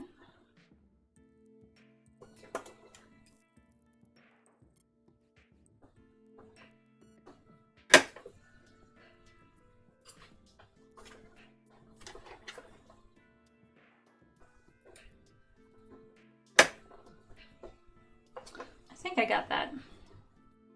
Right, tea and my sacrificial candy for the buttonhole gods. Let's go.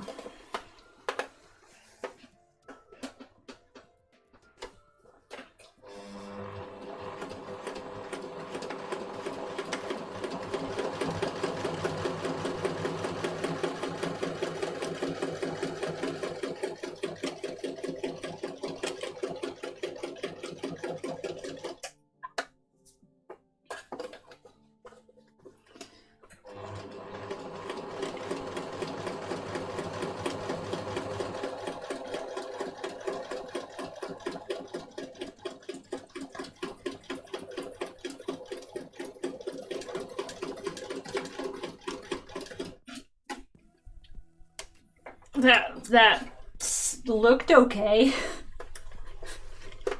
Let's see. So it looks so. I don't think you can tell that in any way. It's too dark, but it looks normal on the front, and it also looks pretty normal on the back. So that's hopeful. That's could be worse. Right, now let's see if the next one will go in one try.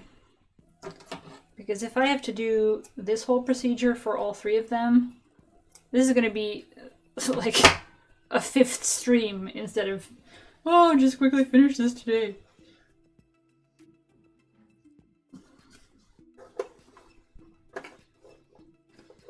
All right.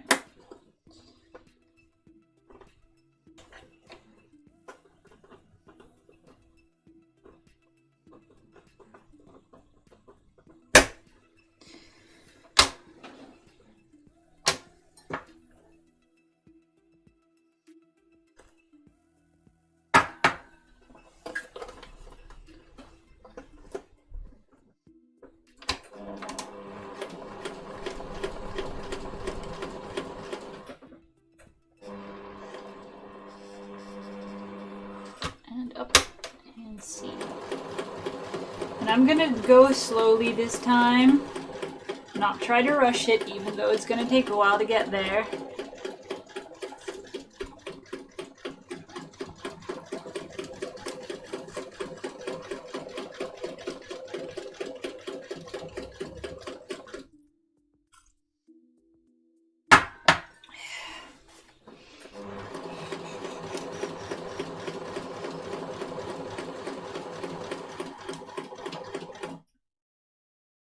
Just quickly flick that forward a little bit.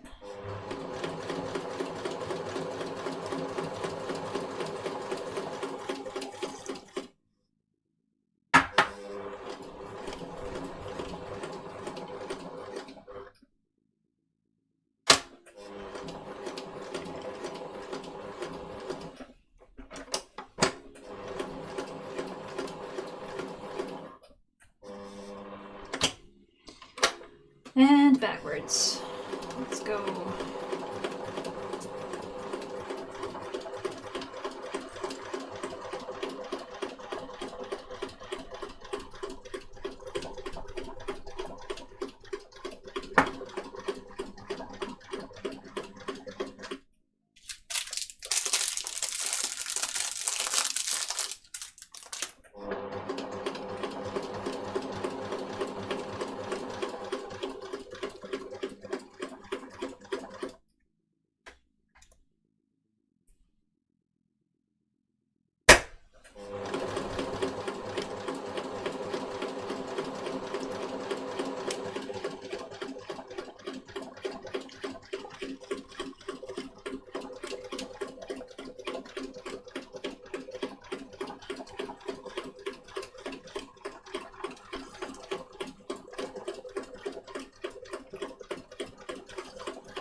Made it, and I think in one try, but I'm not gonna jump the gun. Okay. It looks good on both sides. Who would have guessed? Let's do that again. I think this is working. I should just keep this here.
Made it for the third one.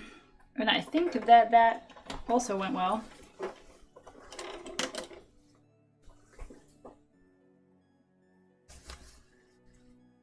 It does look pretty good. So, yeah. I guess either the tea or the sugar sacrifice or replacing the bobbin or taking it more slowly has worked. We will never know which one of the four it was, but at least we've got buttonholes. Now I can also take this pin out because that should hold everything in place. Get rid of all the markings.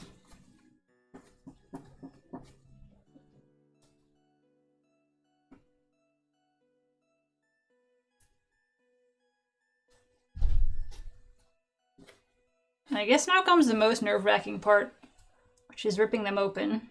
Because if I screw that up, there's no going back. Alright. I'm gonna actually, I think this is one of my worst seam rippers. I'm gonna see if I can find a better one. Just because I want this to go well. Where's my,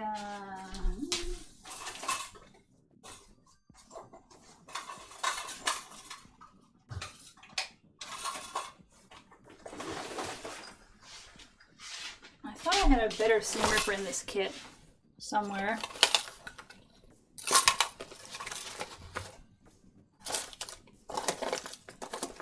Or maybe I don't.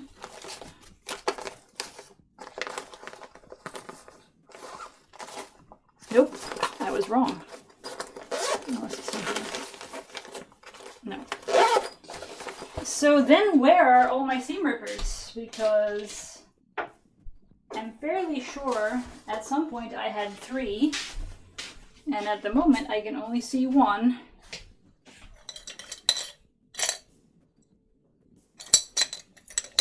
It's not in this jar. So then where did all the good seam rippers go?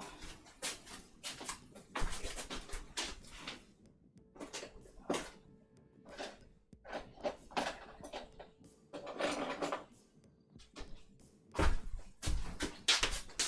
feel like seam rippers are, in that sense, a lot like ballpoint pens, which you never actually use up. You just lose them before they ever become too worn.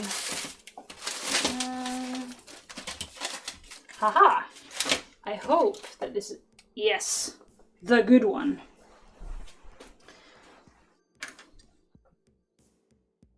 Right. So, let's rip.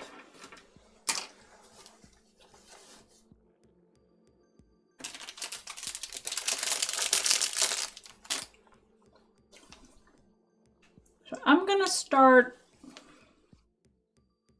from, why does this one look smaller than that one? Is it just optical illusion?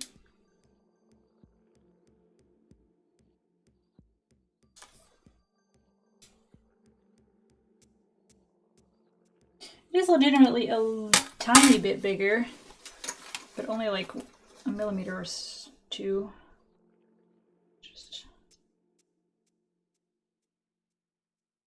It's mostly just like the light and the markings looking slightly off. I think we're good. So let's start on this end. Actually, maybe I should rip it starting from the inside. So I make sure I don't rip up any more of the lining than I need to.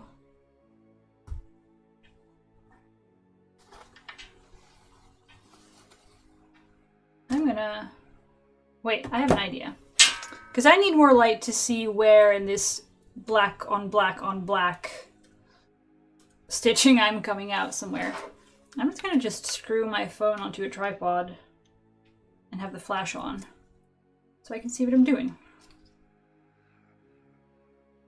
In the absence of, you know, oh, that's upside down. That's why that doesn't work.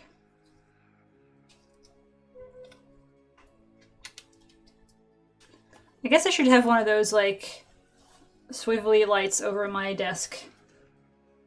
That, I don't know. With a magnifying glass in it, like all the old embroidery ladies use or something.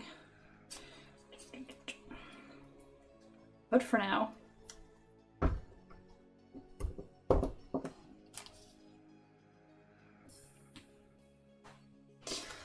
Okay, now I can actually see whether I came out correctly on the other side. And the answer to that question is yes.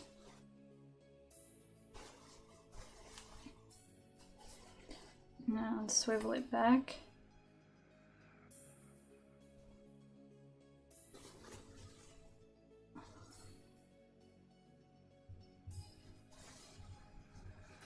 Alright, I think I've positioned, so basically what I'm doing is I'm just sticking the seam ripper almost like it's a pin. Just stick it into the fabric and then out a little ways on. and making sure that all of those points are within the boundaries of the buttonhole. And then when everything is positioned right, I rip.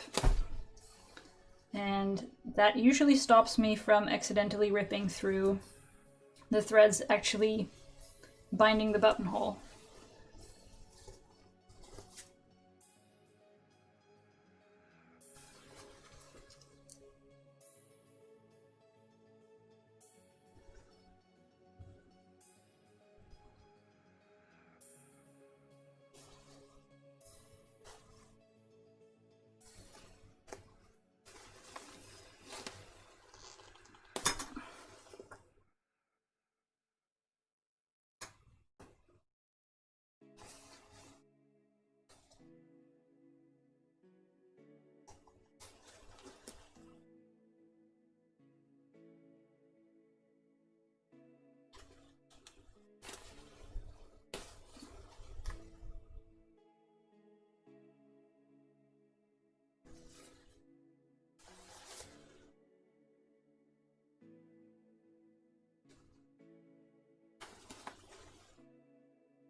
I'm seeing a little bit of the edge stitches coming out here.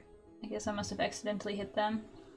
I'm gonna just dab a little bit of fray check on it and hope for the best. And if that doesn't do it, I guess I can always go back in and like manually do a little bit or something.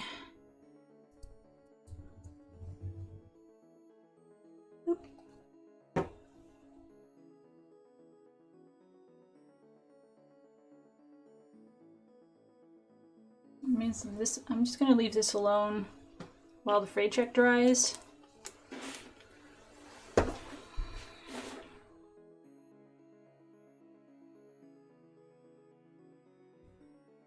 And start ripping one of the other ones.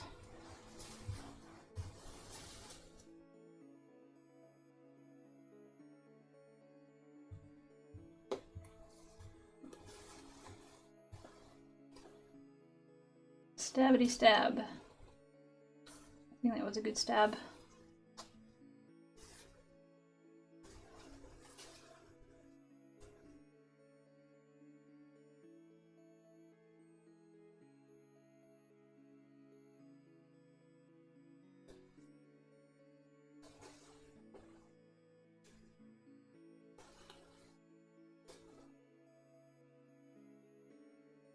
And so is that.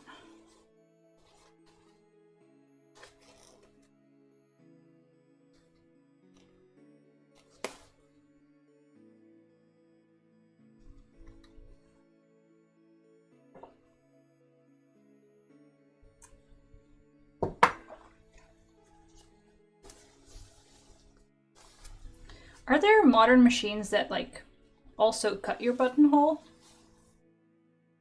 Because I always find this to be like the most nerve-wracking part of it. Though I guess, I don't know, if I screw it up, at least I screwed it up. And if I put it under a machine and it cuts somewhere it's not supposed to, that's probably more upsetting. I don't know.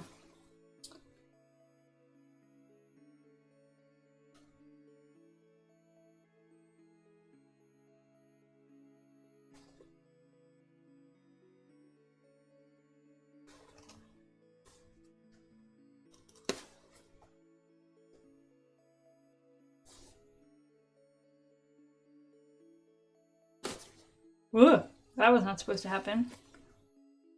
I thought I was just poking it through a little bit. Nearly stabbed myself in the eye there.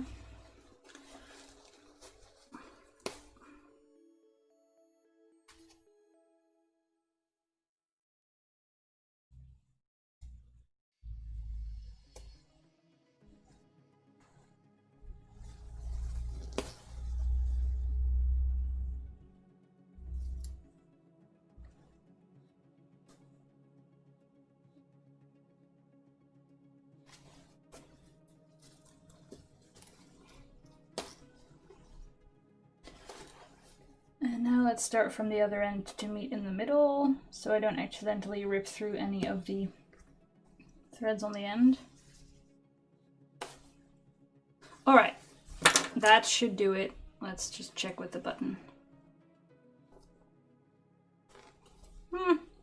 It's a little snug. I think if I... What? How did I hit the threads like on the last bit? Seriously.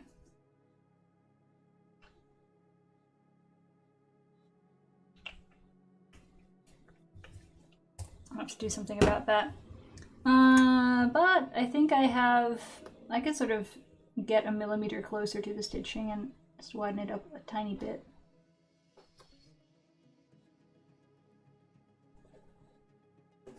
I think. Oh no, that's bad on the back. Don't rip there, that's not gonna...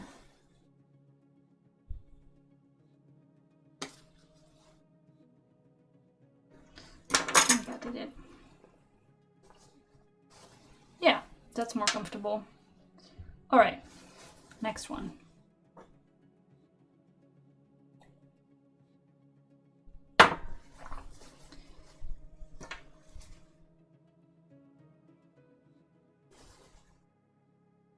This one looks really tidy. Like out of the three of them, this is easily the one that looks. Look, just check how square that looks. So good. There's no wobbliness about it whatsoever.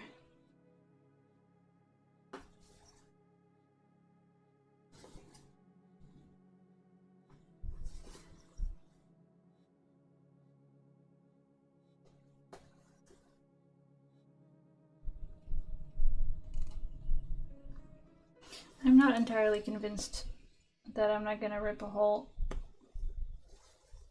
into the stitching. Okay, that's better.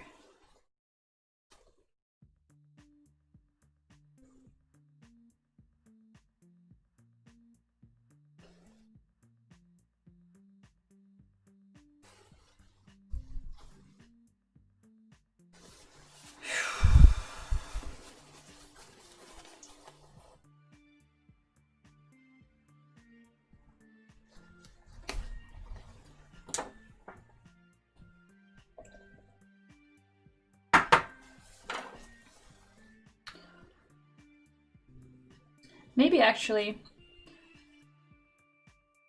since I'm now in the buttonhole mood,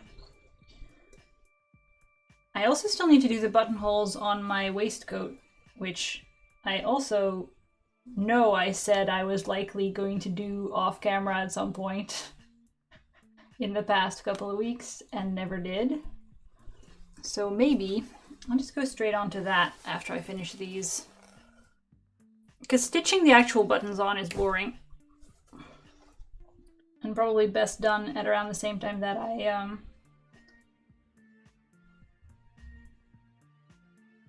hand stitch the binding on the sleeves.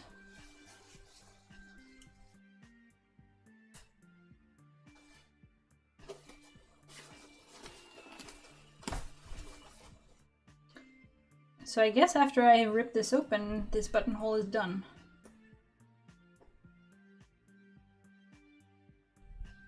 And, well, I was gonna say that means the jacket is done, but that's not strictly true. It just sort of feels that way. It's done for now.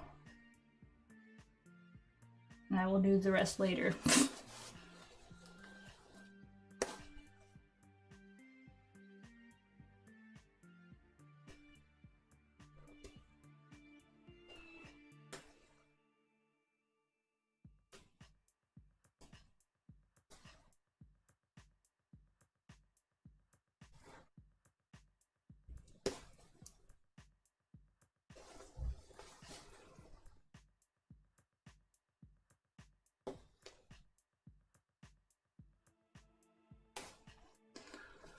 Okay, I think that does it.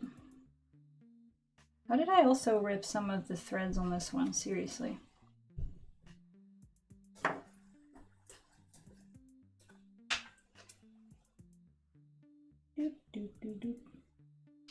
guess I can also, there are some threads from the machine sticking out here. I'm gonna just put a needle on that and wrap it around the edges that I damaged while ripping them open. If anyone has advice on how to rip open a buttonhole in such a way that you don't catch any of the threads, I would be much obliged.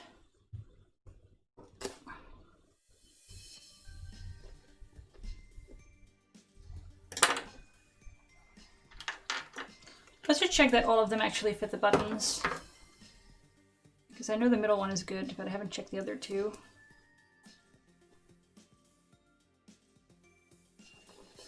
This is also a bit too snug.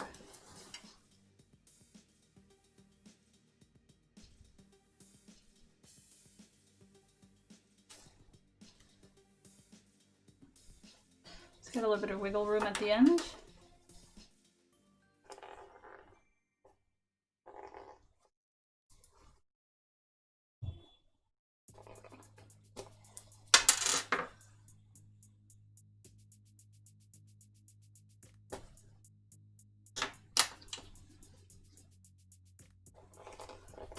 Alright, that's good. There's a metal tool that you put on top and hammer it. Sort of like a chisel. And it just cuts a straight line or something?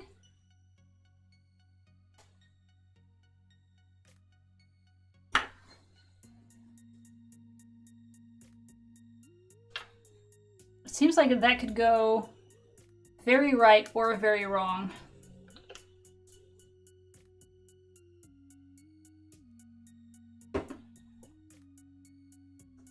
I guess in an ideal world also,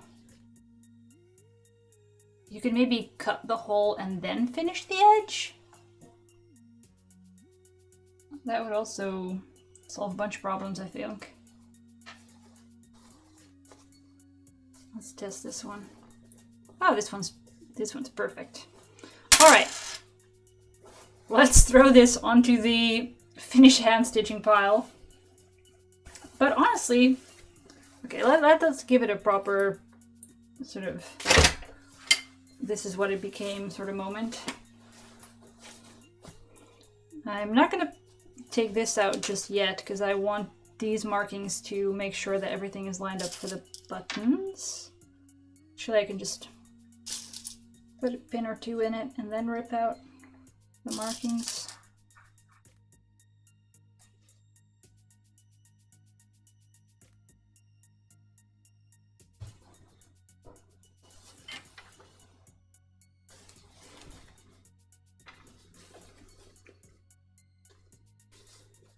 Like what would be wobbly as hell? Yeah, if you cut it first, you mean? Yeah, that's probably true, because it would get stretched out and stuff.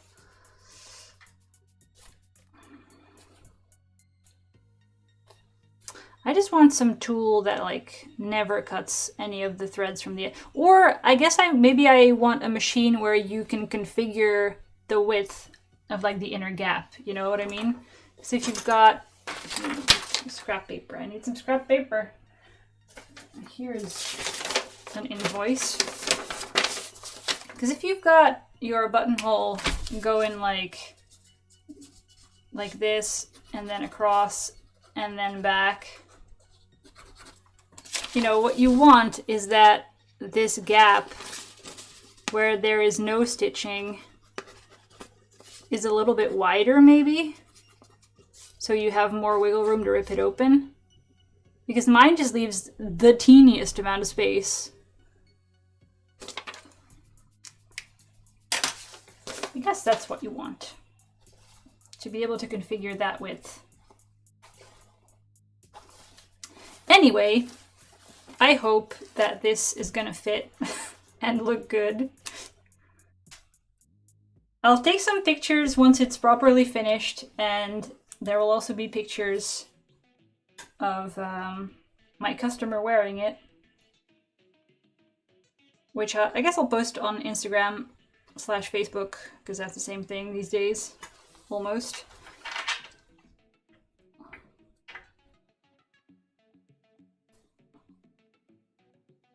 It's called a sewing machine without a buttonhole stitch? Yeah. Yeah. I guess you could sort of manually do it by scooting it over a little bit from what the machine wants to do. But, yeah. Yeah.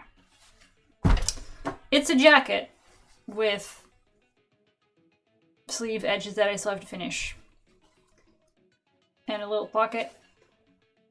And a very wizardy hood, I hope.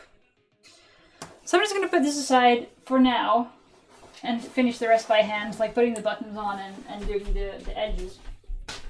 But while I am in the buttonhole mood, why not do this? Because I've already marked where they should go. I just haven't actually done them yet.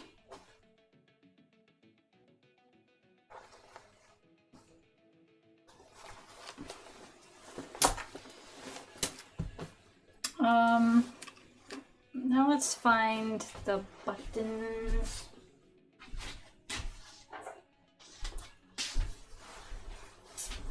Just the 2 lines with a tiny zigzag and a big zigzag for the end. Yeah, I guess that pretty much works. Like, I could just use the buttons that are already on the machine, but instead, like, after it does the end bits, I could just lift the foot and scoot it over a little bit to make the gap wider.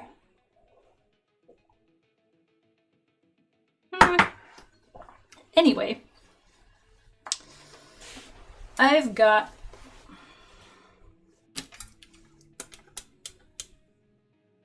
two 2cm buttons, and I need a scrap of fabric to test my buttonhole on.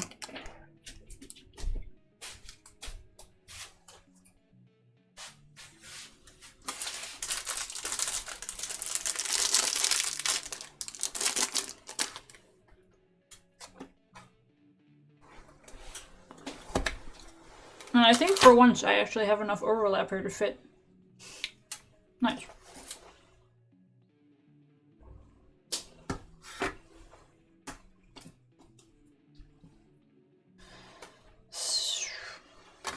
And these buttons are fairly thin, so I think I can get away with just marking 2.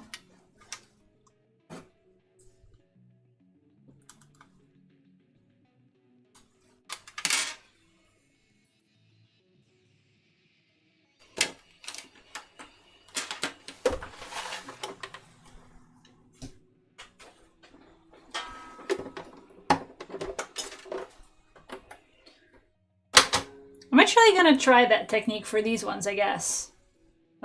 Because why the hell not? Maybe I like it. I also feel like the how close they are together varies a lot by the thickness of the fabric, because it sort of affects how stable it is as it goes forwards and backwards. But we'll see.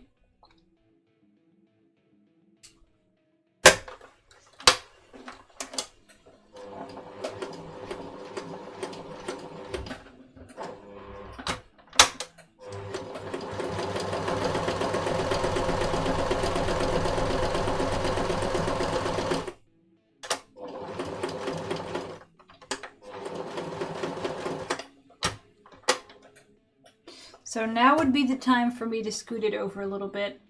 I'm just kind of worried that it's going to throw it out of alignment.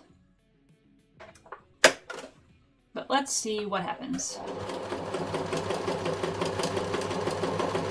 Oh yeah, that looks awful. Because the width of the end stitch is not the same as what I've currently got.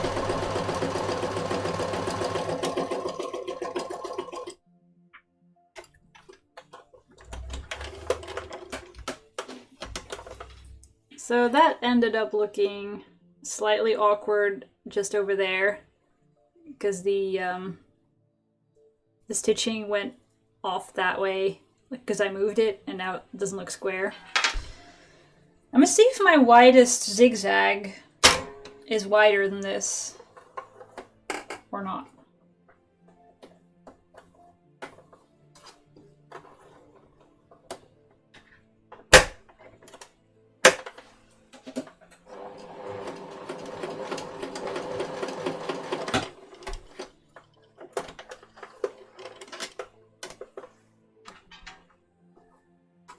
widest zigzag is a little bit wider than the buttonhole end, so might be able to do that instead. Sort of awfully specific. But, inserting an elastic in a tunnel without a safety pin? Yeah, it is. I have no clue how you would do that. Well, I guess you could... No. Like, you need something to wiggle through. Or, I guess what you could do is insert the elastic before you stitch the tunnel, and stitch the tunnel around it. But I'm gonna guess from the message that it's a bit too late for that. And also, that is not without challenges.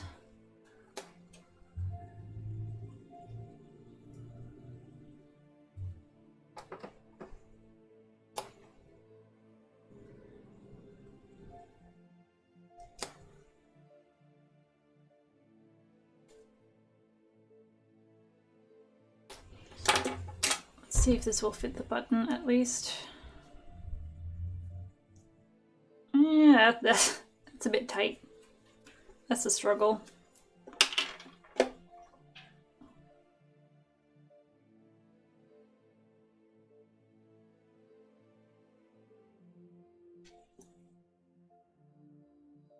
Guess I need a little bit more. So one more test, which will also allow me to check my zigzag theory. Or, I guess, Julie's zigzag theory. Let's see.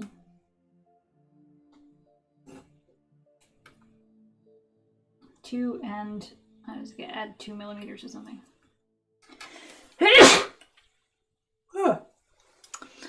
Must be getting dusty in here.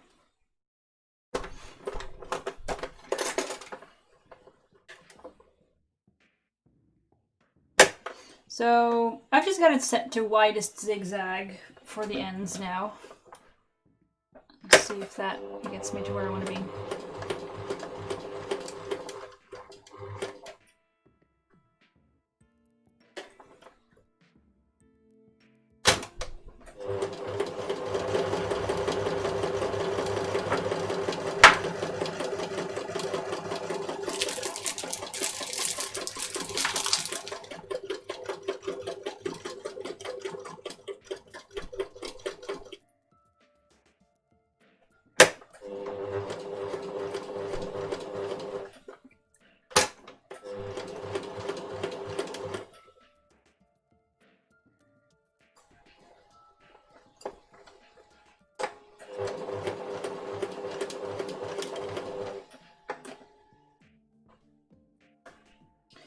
And now we scoot it over and then go back.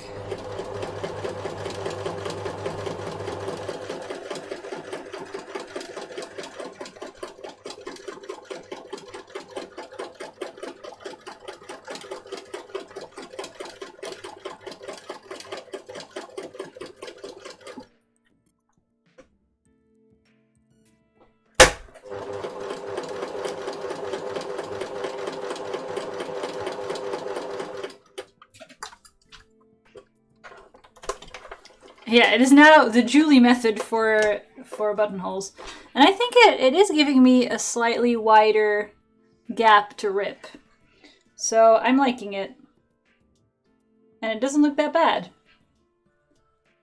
So I guess I'm keeping it. Let's see if this size is good for the button.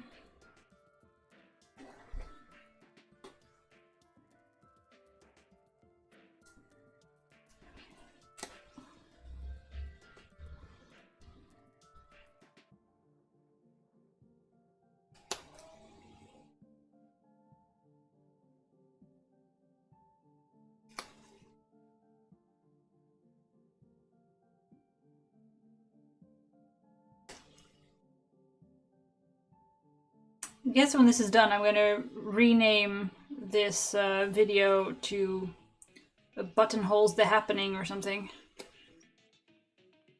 This is a lot of buttonholes. So where's my button? Ah, that is far more comfortable. That's good. So 2.2 as a size for the buttonholes. Where did I just put the jacket?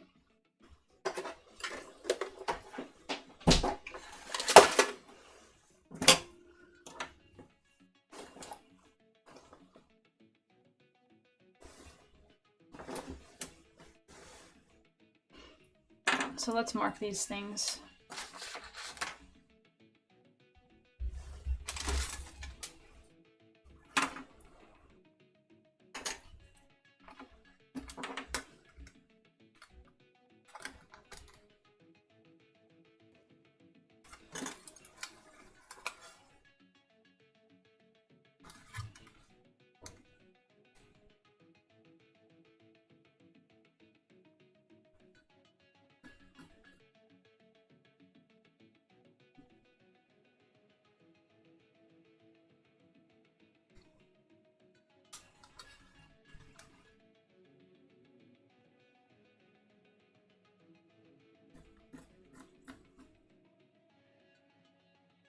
Doing baby steps with the elastic.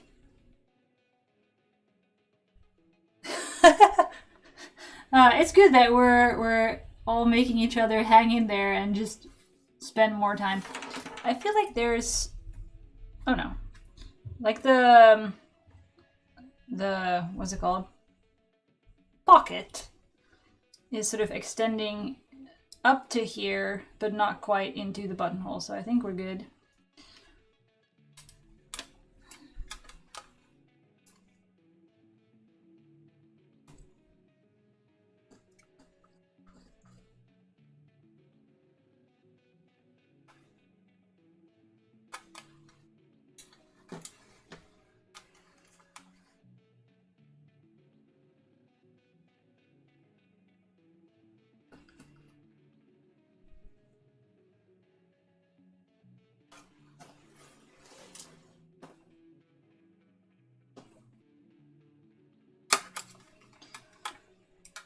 So now I have this curved front edge. Should I have the buttonholes still perpendicular to the center front? Or should I start shifting them so that they're perpendicular to the edge that they're coming off of? Like, honestly, these two are not even gonna have... Well, they're gonna have buttons on the other side, but they're never gonna close. They're mostly decorative, I suppose. But, so should I do them like this, perpendicular to the center front? Or should I do them like this, perpendicular to the edge? Because the edge is not straight.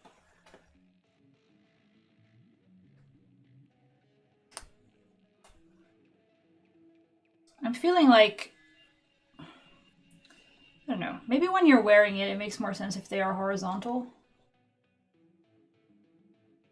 Just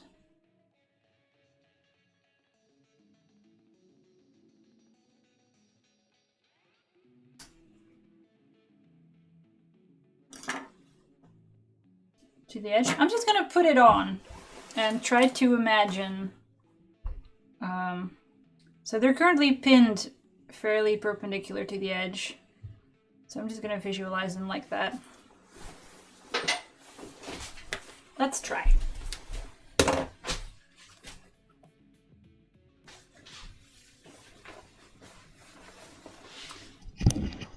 Flip.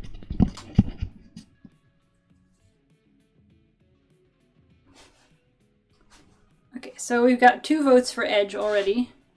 Wait, this is the side we're looking at. And yeah, honestly, the direction that those pins are in right now feels good.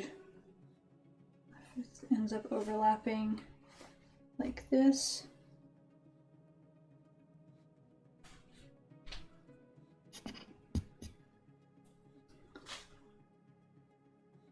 Yeah, I think that looks good.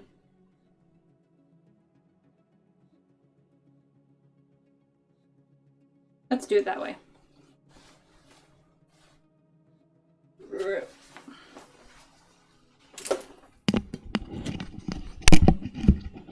Sorry for the noise.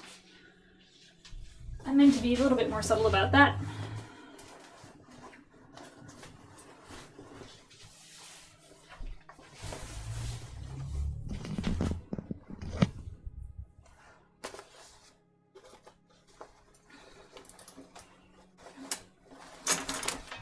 So let's mark those then.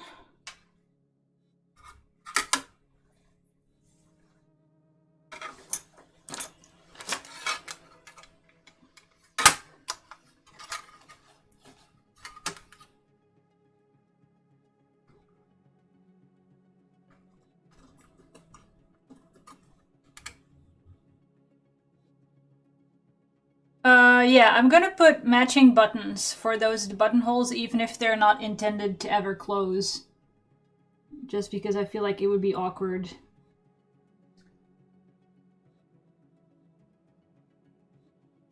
Yeah, I cannot close it there.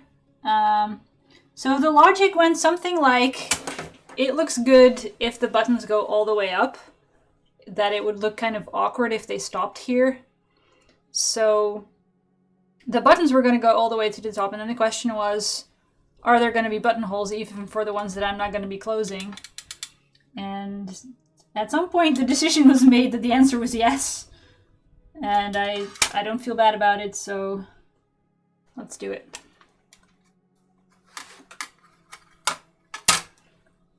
It's gotta go... What distance from 2? 2.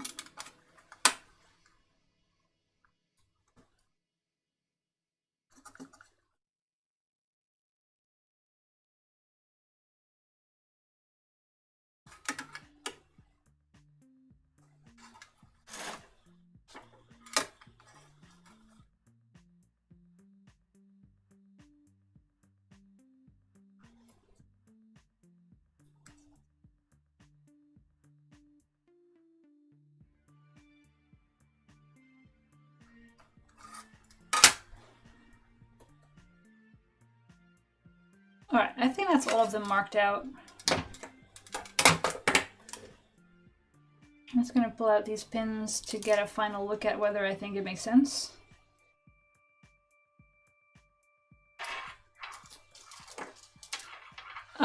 No, I sew the buttons on the other side. Like there's going to be all buttonholes on this side and all buttons on the other side in the same locations. And then the top 2 are just not gonna close.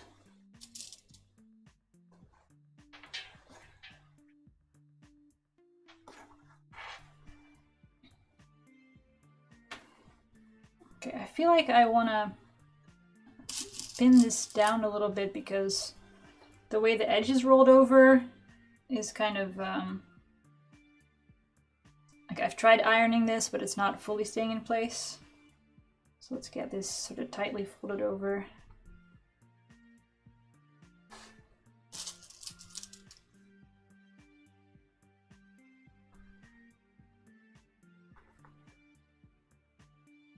Does it make sense, or do you think that it's a bad idea? Because this is like my last chance to not do that. But I think this is what I ended up with after various other discussions with the chat. Where people were like, yeah, but if there's going to be buttons, you should do buttonholes, otherwise it looks weird. And I don't disagree, so that's what I settled on.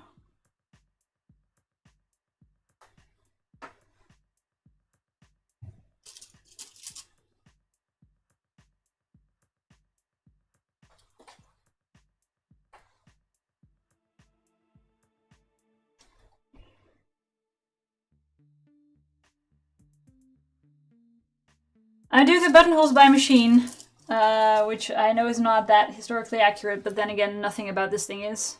I'm not sure if you were here for the part where the sewing machine went crap on me twice halfway through a buttonhole on another thing.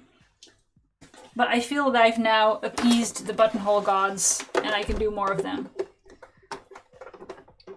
So this cola bottle, this Haribo, is there to make the buttonholes go right. Turnip Man has turned out perfect. Nice. Oh yeah, I mean, talk about messing up in the last step, right? I get so nervous about screwing up the buttonholes. Only do buttonholes where they're needed. You know, I can just skip the last two for now and see whether I hate it once everything's on, and if I do, put them in after all, I guess. I don't need to buy into them right now.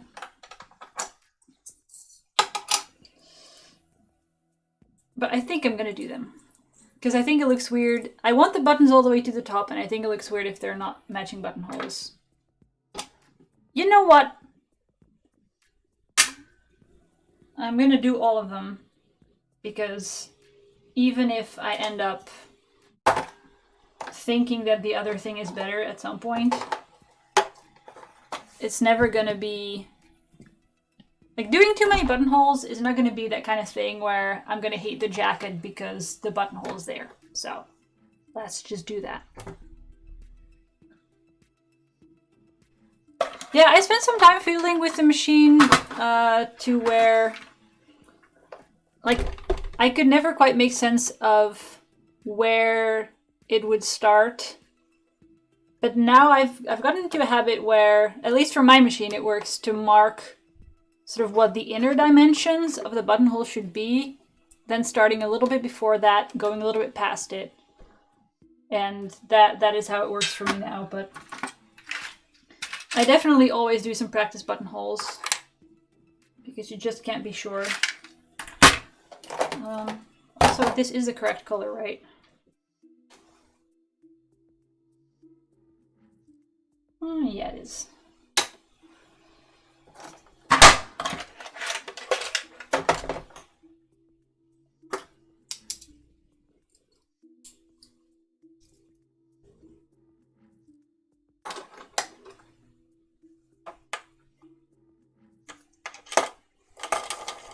I hope this is enough thread, honestly.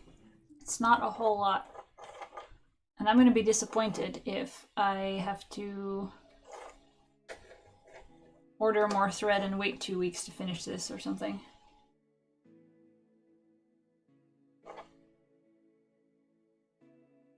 That's why the petticoat has no waistband? What do you mean? Doing buttonholes is the reason it doesn't have a waistband?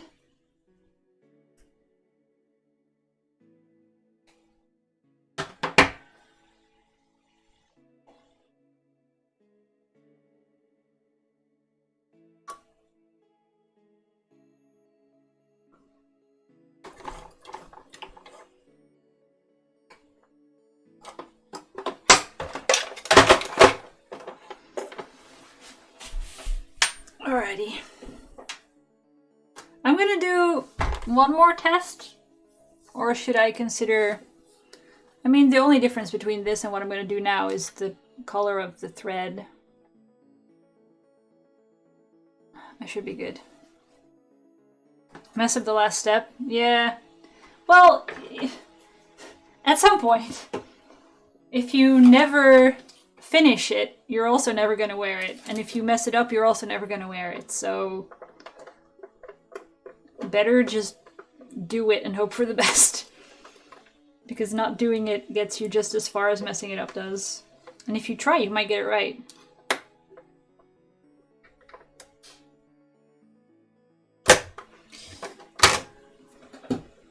Alright, so Julie method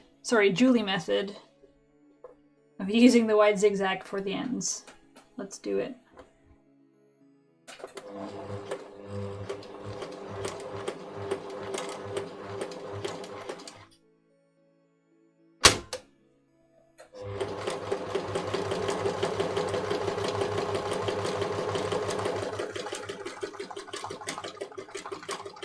It doesn't seem to be moving anymore. Why is it not moving anymore?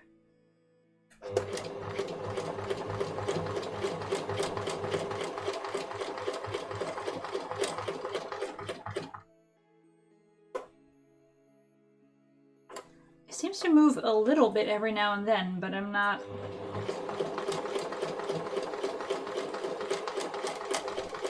Sort of only when I'm pulling on it or something.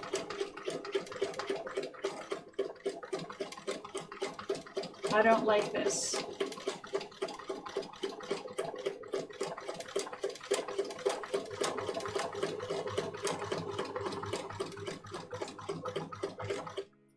I feel like the feed dogs are having real trouble with this. Why? Oh, there's some thickness from the pocket here that the foot is running into a little bit, maybe? That's it?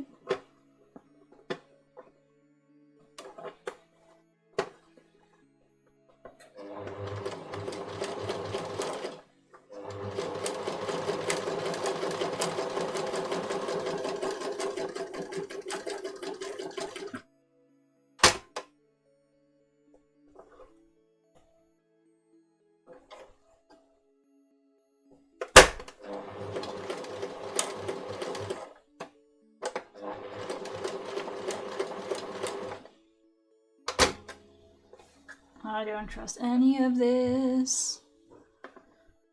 It's moving way too slowly.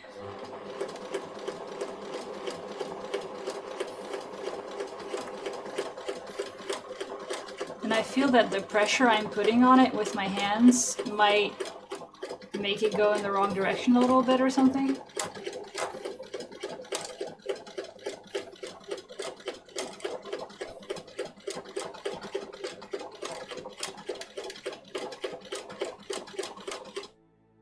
It moves, but it's so dense. Like, this is not right.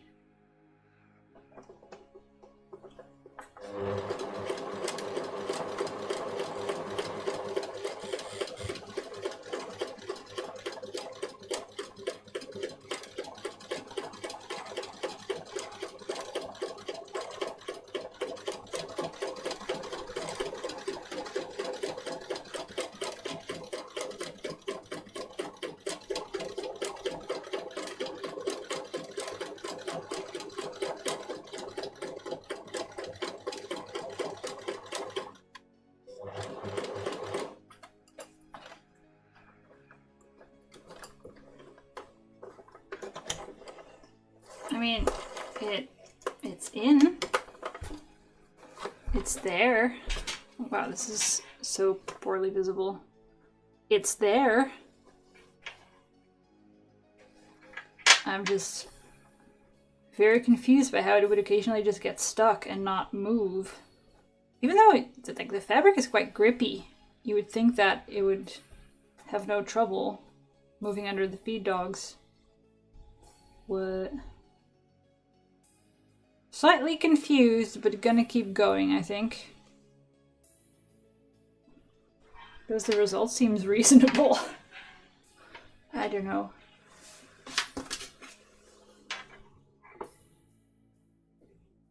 Dimension's good.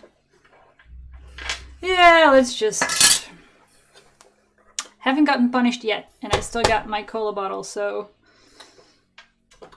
I'm just gonna expect the buttonhole gods to do my bidding.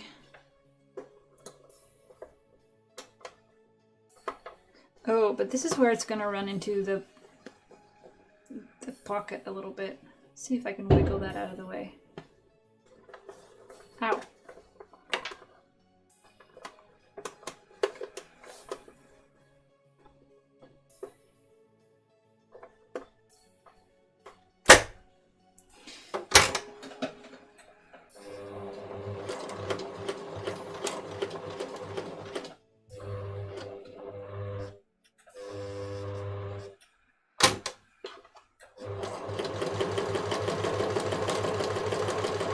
Oh, this one is moving along just fine, actually. What famous last words?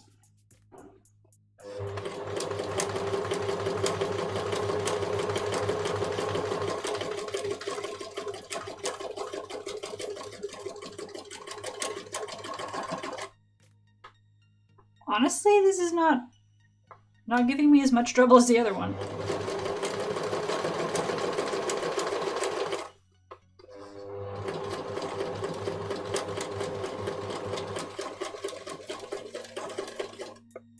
Okay, it is a little bit stuck. I don't understand how.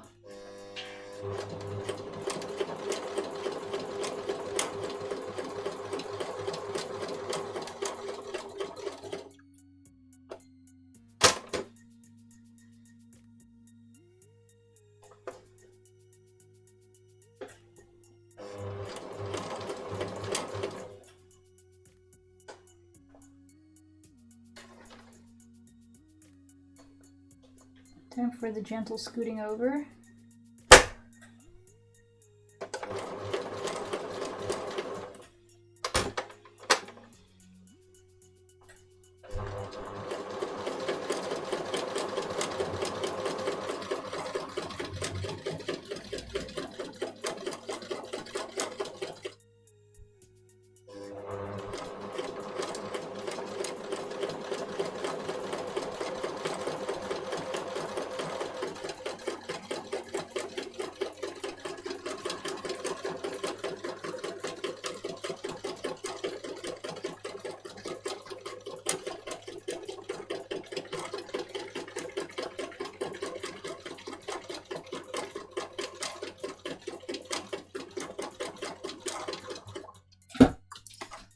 I'm just gonna double check if I have a problem with the feed dog or something, because it's really not moving the fabric along the way I want it to.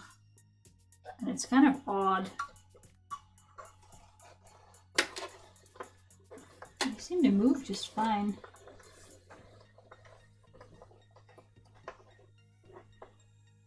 Ow! Why did I do that? I just jammed the needle into my finger like an idiot. Okay. I was just trying to feel whether these thingies were moving, but yeah, super smart.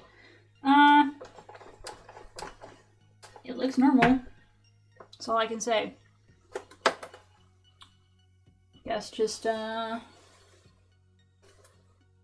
keep going and keep focused.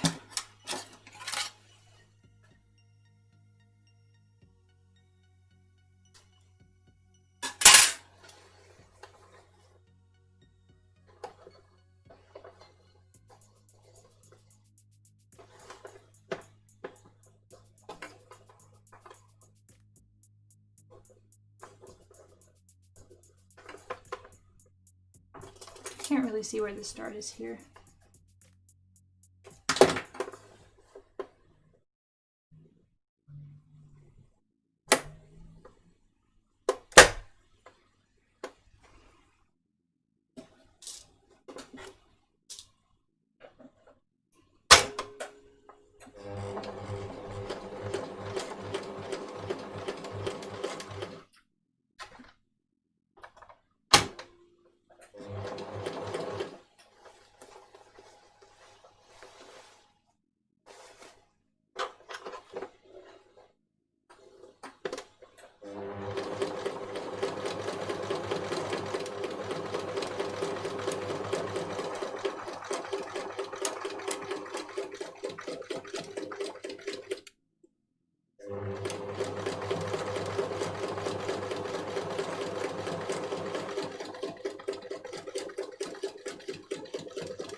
Come on, what?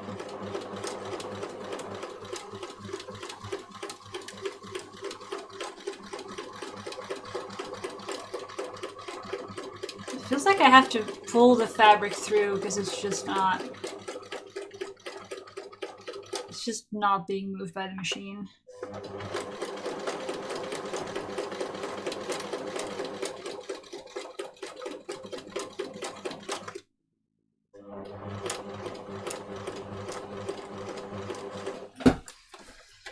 But, I don't know, as much as I'm complaining, I do have 3 buttonholes that all seem to be pretty good. So, that could be worse.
Tournament Man is finished?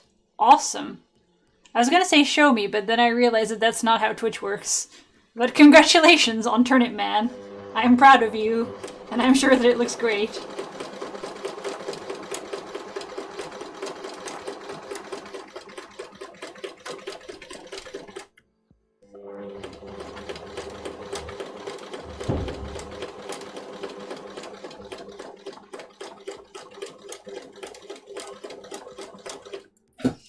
Buttonhole number 4. This is actually, I seriously, I'm gonna keep this. I'm never gonna eat this, and I'm gonna keep it. I'm gonna glue it down on top of my machine because it is working.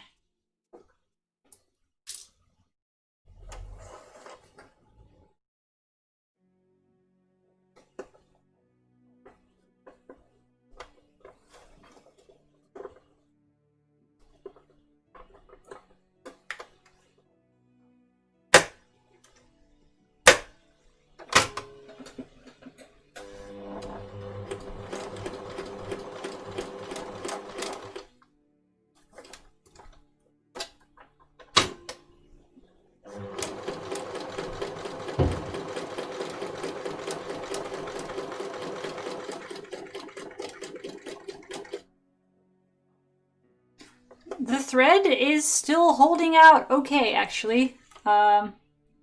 Still not showing the plastic, so I think we're gonna make it.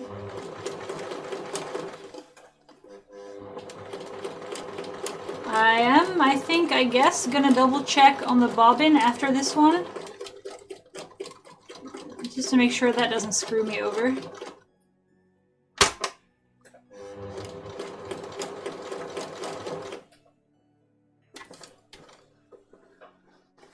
Alright.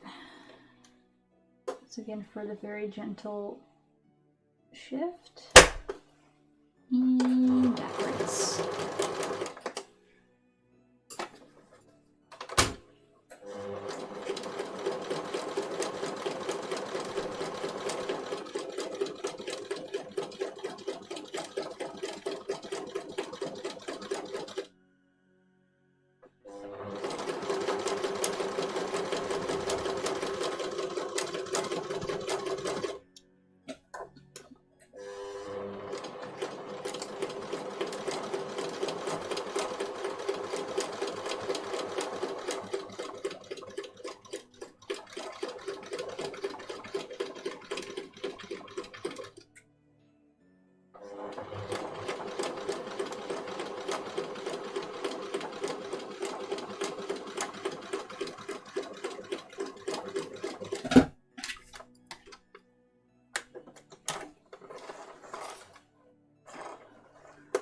Wait. What is happening? Onion Lady or Potato Man? Sorry, I missed the question about Onion Lady or Potato Man. I think both sound pretty good. Or Frog who might have stuck a sword into another one. Oh, is that... Wait, there's that classic picture of a frog stabbing another one, right? I like the frog idea, honestly. But, I don't know. I guess for Christmas cards, you're going to be sending them to different people. So if you make a series of, like, Turnip Man, Potato Man, Onion Lady, Carrot Lady, whatever, it's going to feel like a series, but the people receiving them are not going to be able to tell. So maybe Frog is also a very appropriate option. Let's check if the bobbin is gonna screw me over. No, we're still good for bobbin thread.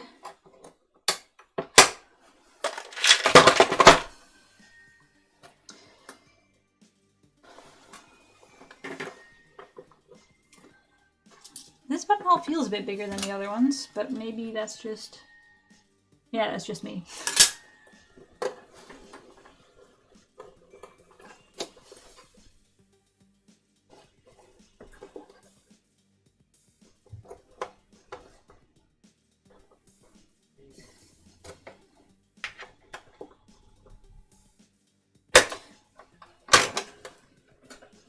Praise be to the buttonhole gods. Let's go.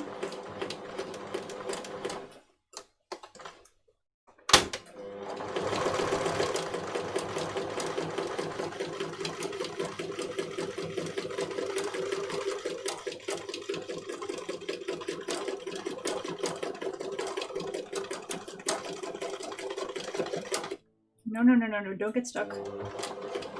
Keep moving.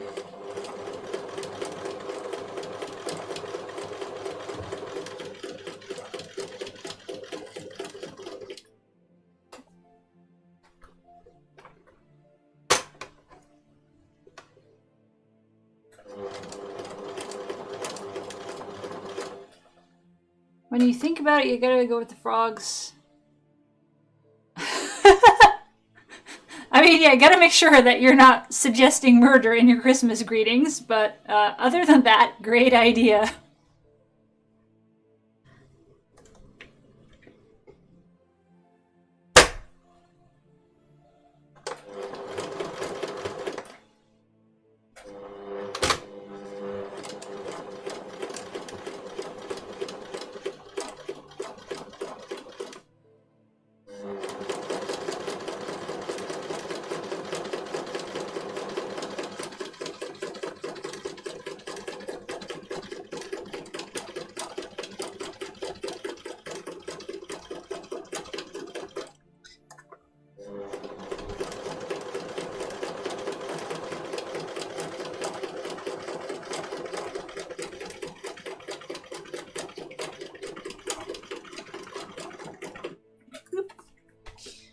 Oh, by the way, speaking of Christmas, next week there is not going to be a stream because I'm going to be doing Christmassy things with the family. So that's just a heads up. If you don't see me here next week, that's because I am eating too much food. And, I mean, not having a huge party because it's not exactly the time for huge parties, but the little party that we're allowed to have, we will have.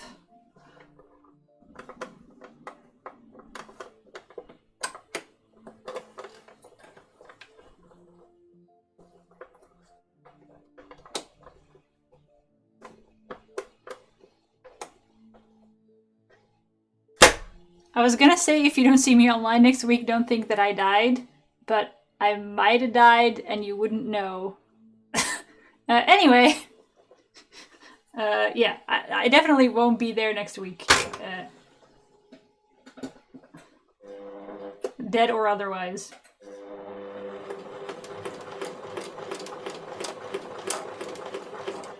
It's making a noise. I don't like the noise it's making. I hope it's not a bad noise. I hope it's just the foot hopping on this needle, maybe?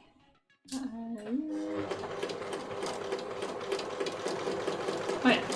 We're good, we're good.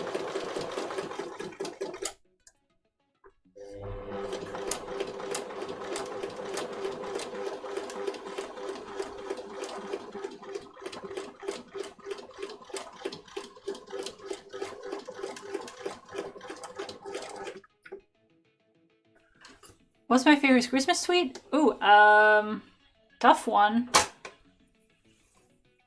I'm not really that much, like... I'm more into Sinterklaas. So in the Netherlands we have this holiday called Sinterklaas, which is a little bit like Christmas but also not. And that is associated with a ton of different sweets. Like all kinds of sort of mini cookies and chocolate letters and all that sort of stuff. And I have opinions about those, but I don't really have specific opinions about Christmas sweets. I guess I like little chocolate wreaths or something.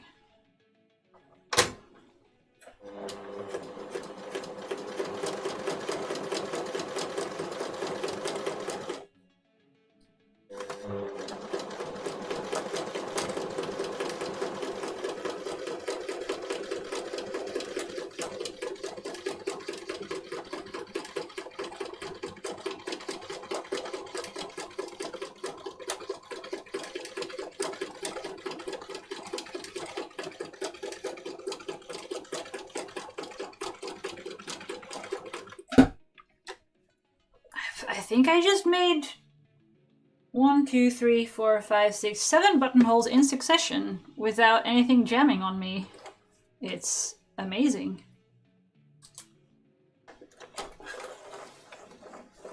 Are you not going to be seeing friends and family at Christmas?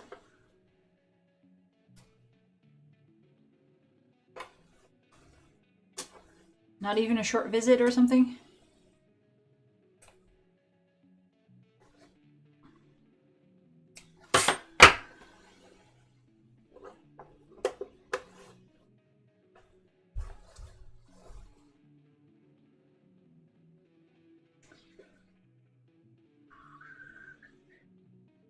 It legitimately just looks good. I am flabbergasted by the power of the cola bottle. You made Buckeye's chocolate and peanut butter treat. I don't fully understand the obsession with peanut butter, but it sounds like homemade is always better, right? So I'd probably like them. Now, the question is, am I going to rip these? I guess I'm going to rip them and mark the buttons accordingly, or should I just do math on the buttons? I kind of feel like I should be able to just measure where the buttonholes are and mark matching buttons. But at the same time, I feel like if I've been slightly inaccurate on the buttonholes, I would much rather just line up the two sides and mark little dots for where the buttons should go. I'm not sure which of the two is smarter.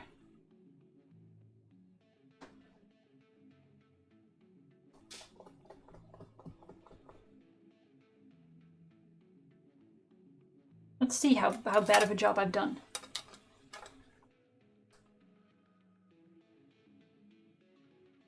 You're only allowed a couple of short visits. Oh, that's too bad. I hope that next Christmas is going to be better for you. Six. Oh yeah, this was some weird spacing because I did exact math on the distance or something. Yeah, okay, this is not as accurate as it should be, I guess. Because this is like 6.5 apart and the other one is 7. And then it's... okay, I was not entirely accurate with some of these. I mean, not that it's to the point where you can tell with the naked eye, but I'm going to be ripping these open and then marking it on the other side, because otherwise it's just not going to match, is it?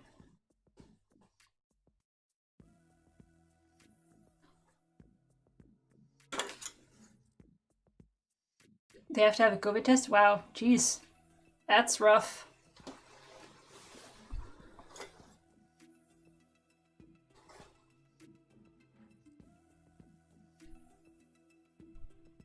I hope you get better soon.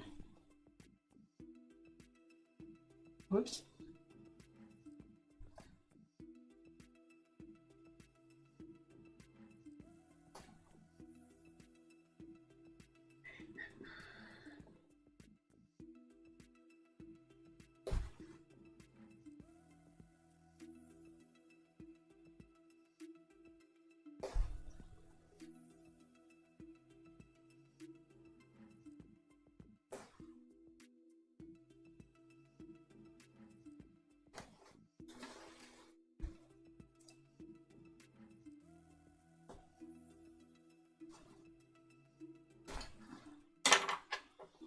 Okay, let's check this.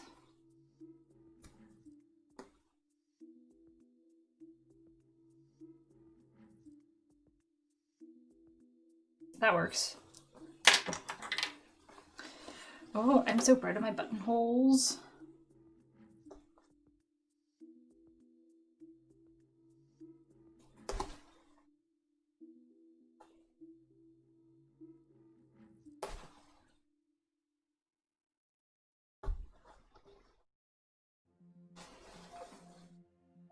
Okay.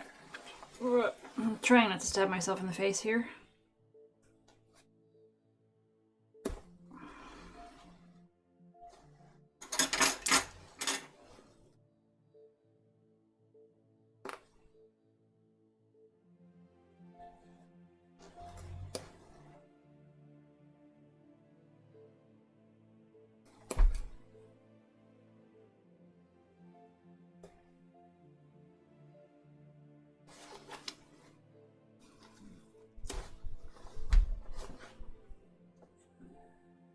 This fabric is so much easier to rip than the other one. I love it.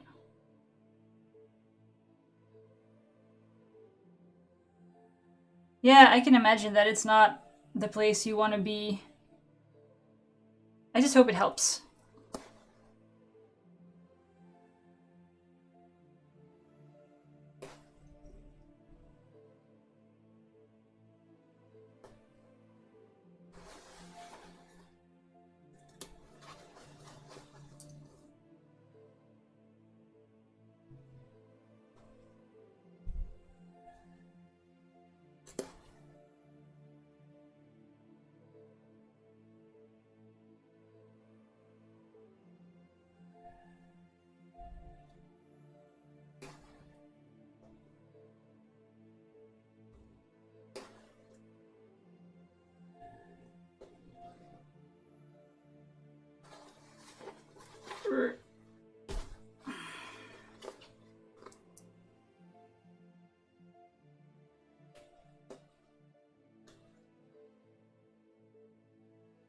Yeah, it's a little bit close to the stitch line. I don't like it.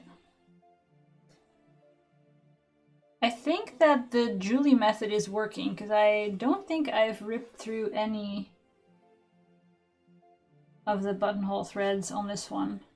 It's probably also the fabric helping me out a little bit, but I also feel that the added wiggle room has helped.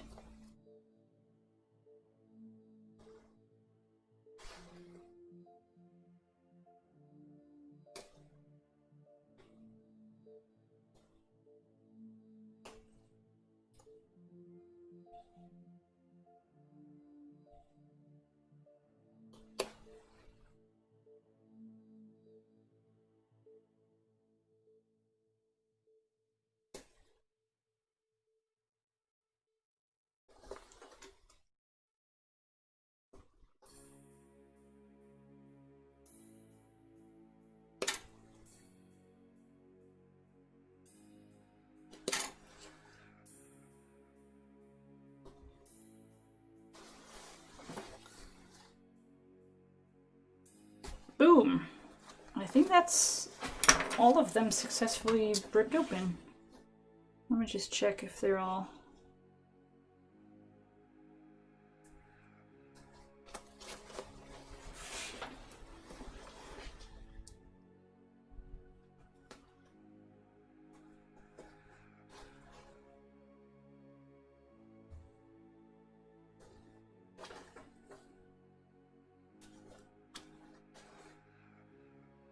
Yeah, this all works quite comfortably. I like it. Okay, so I think I had my center front line 2 centimeters from the edge. But honestly, I can't. Yeah, yes, that's gotta be it. Ow! Jesus. I mean, dang it. Or something. I gotta stop putting pins and everything everywhere.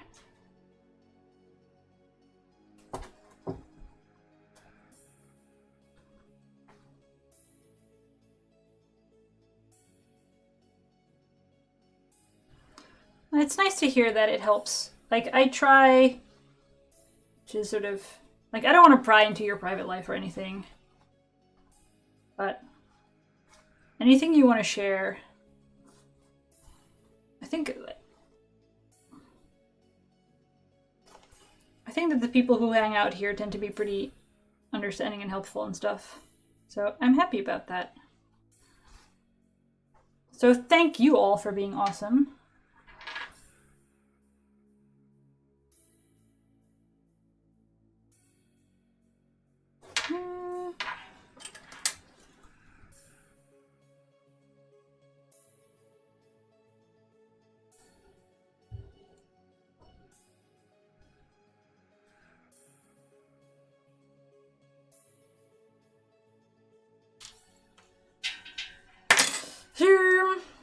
I'm gonna... What am I gonna do?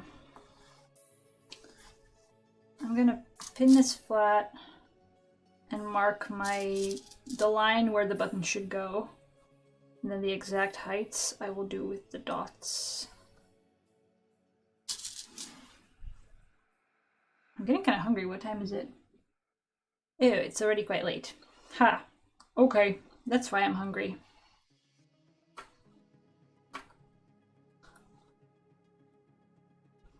Yeah, it can be exhausting to be around people all the time. I can imagine. Also when the circumstances are not that fun.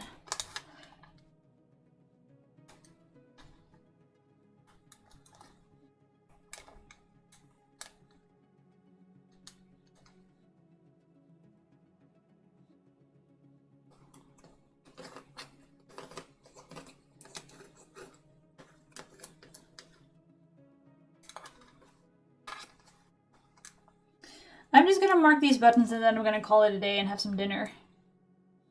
Because I'm hungry and I'm done.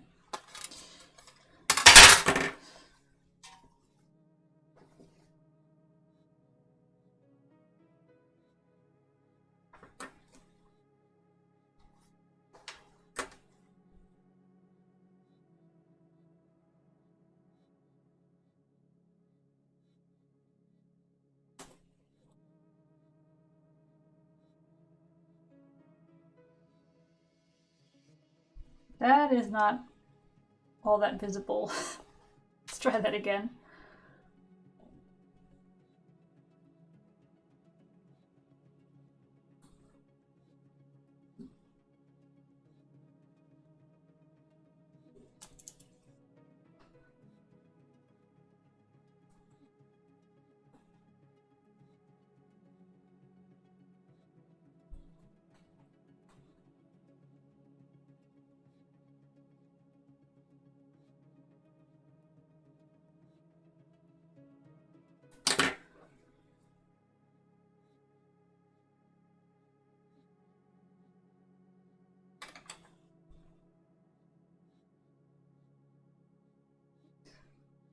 Yeah, I really appreciate that you want to share that with us.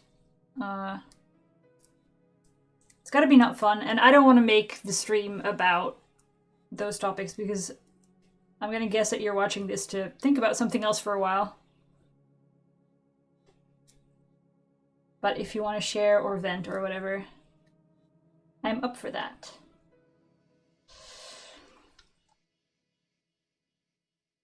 Okay. I'm gonna call it quits for here. For now. For here. For everything. So, achievements today. Let's see. I put these things on halfway, and I'm gonna hand finish that maybe tonight, hopefully, maybe. Put buttonholes in this thing. Put buttonholes in that thing. The cola bottle is definitely staying on top of the sewing machine, or maybe I'll, I don't know, put it in a drawer and take it out whenever I need to do buttonholes. So thanks a bunch for the chats and the suggestions, and especially the Julie method with the using a zigzag, like the widest zigzag, to widen up the buttonholes. It was useful. So next week no stream because Christmas, and then after that I'll be back. Is that going to be in the new year already? Yes, I will see you in January. So thanks everyone.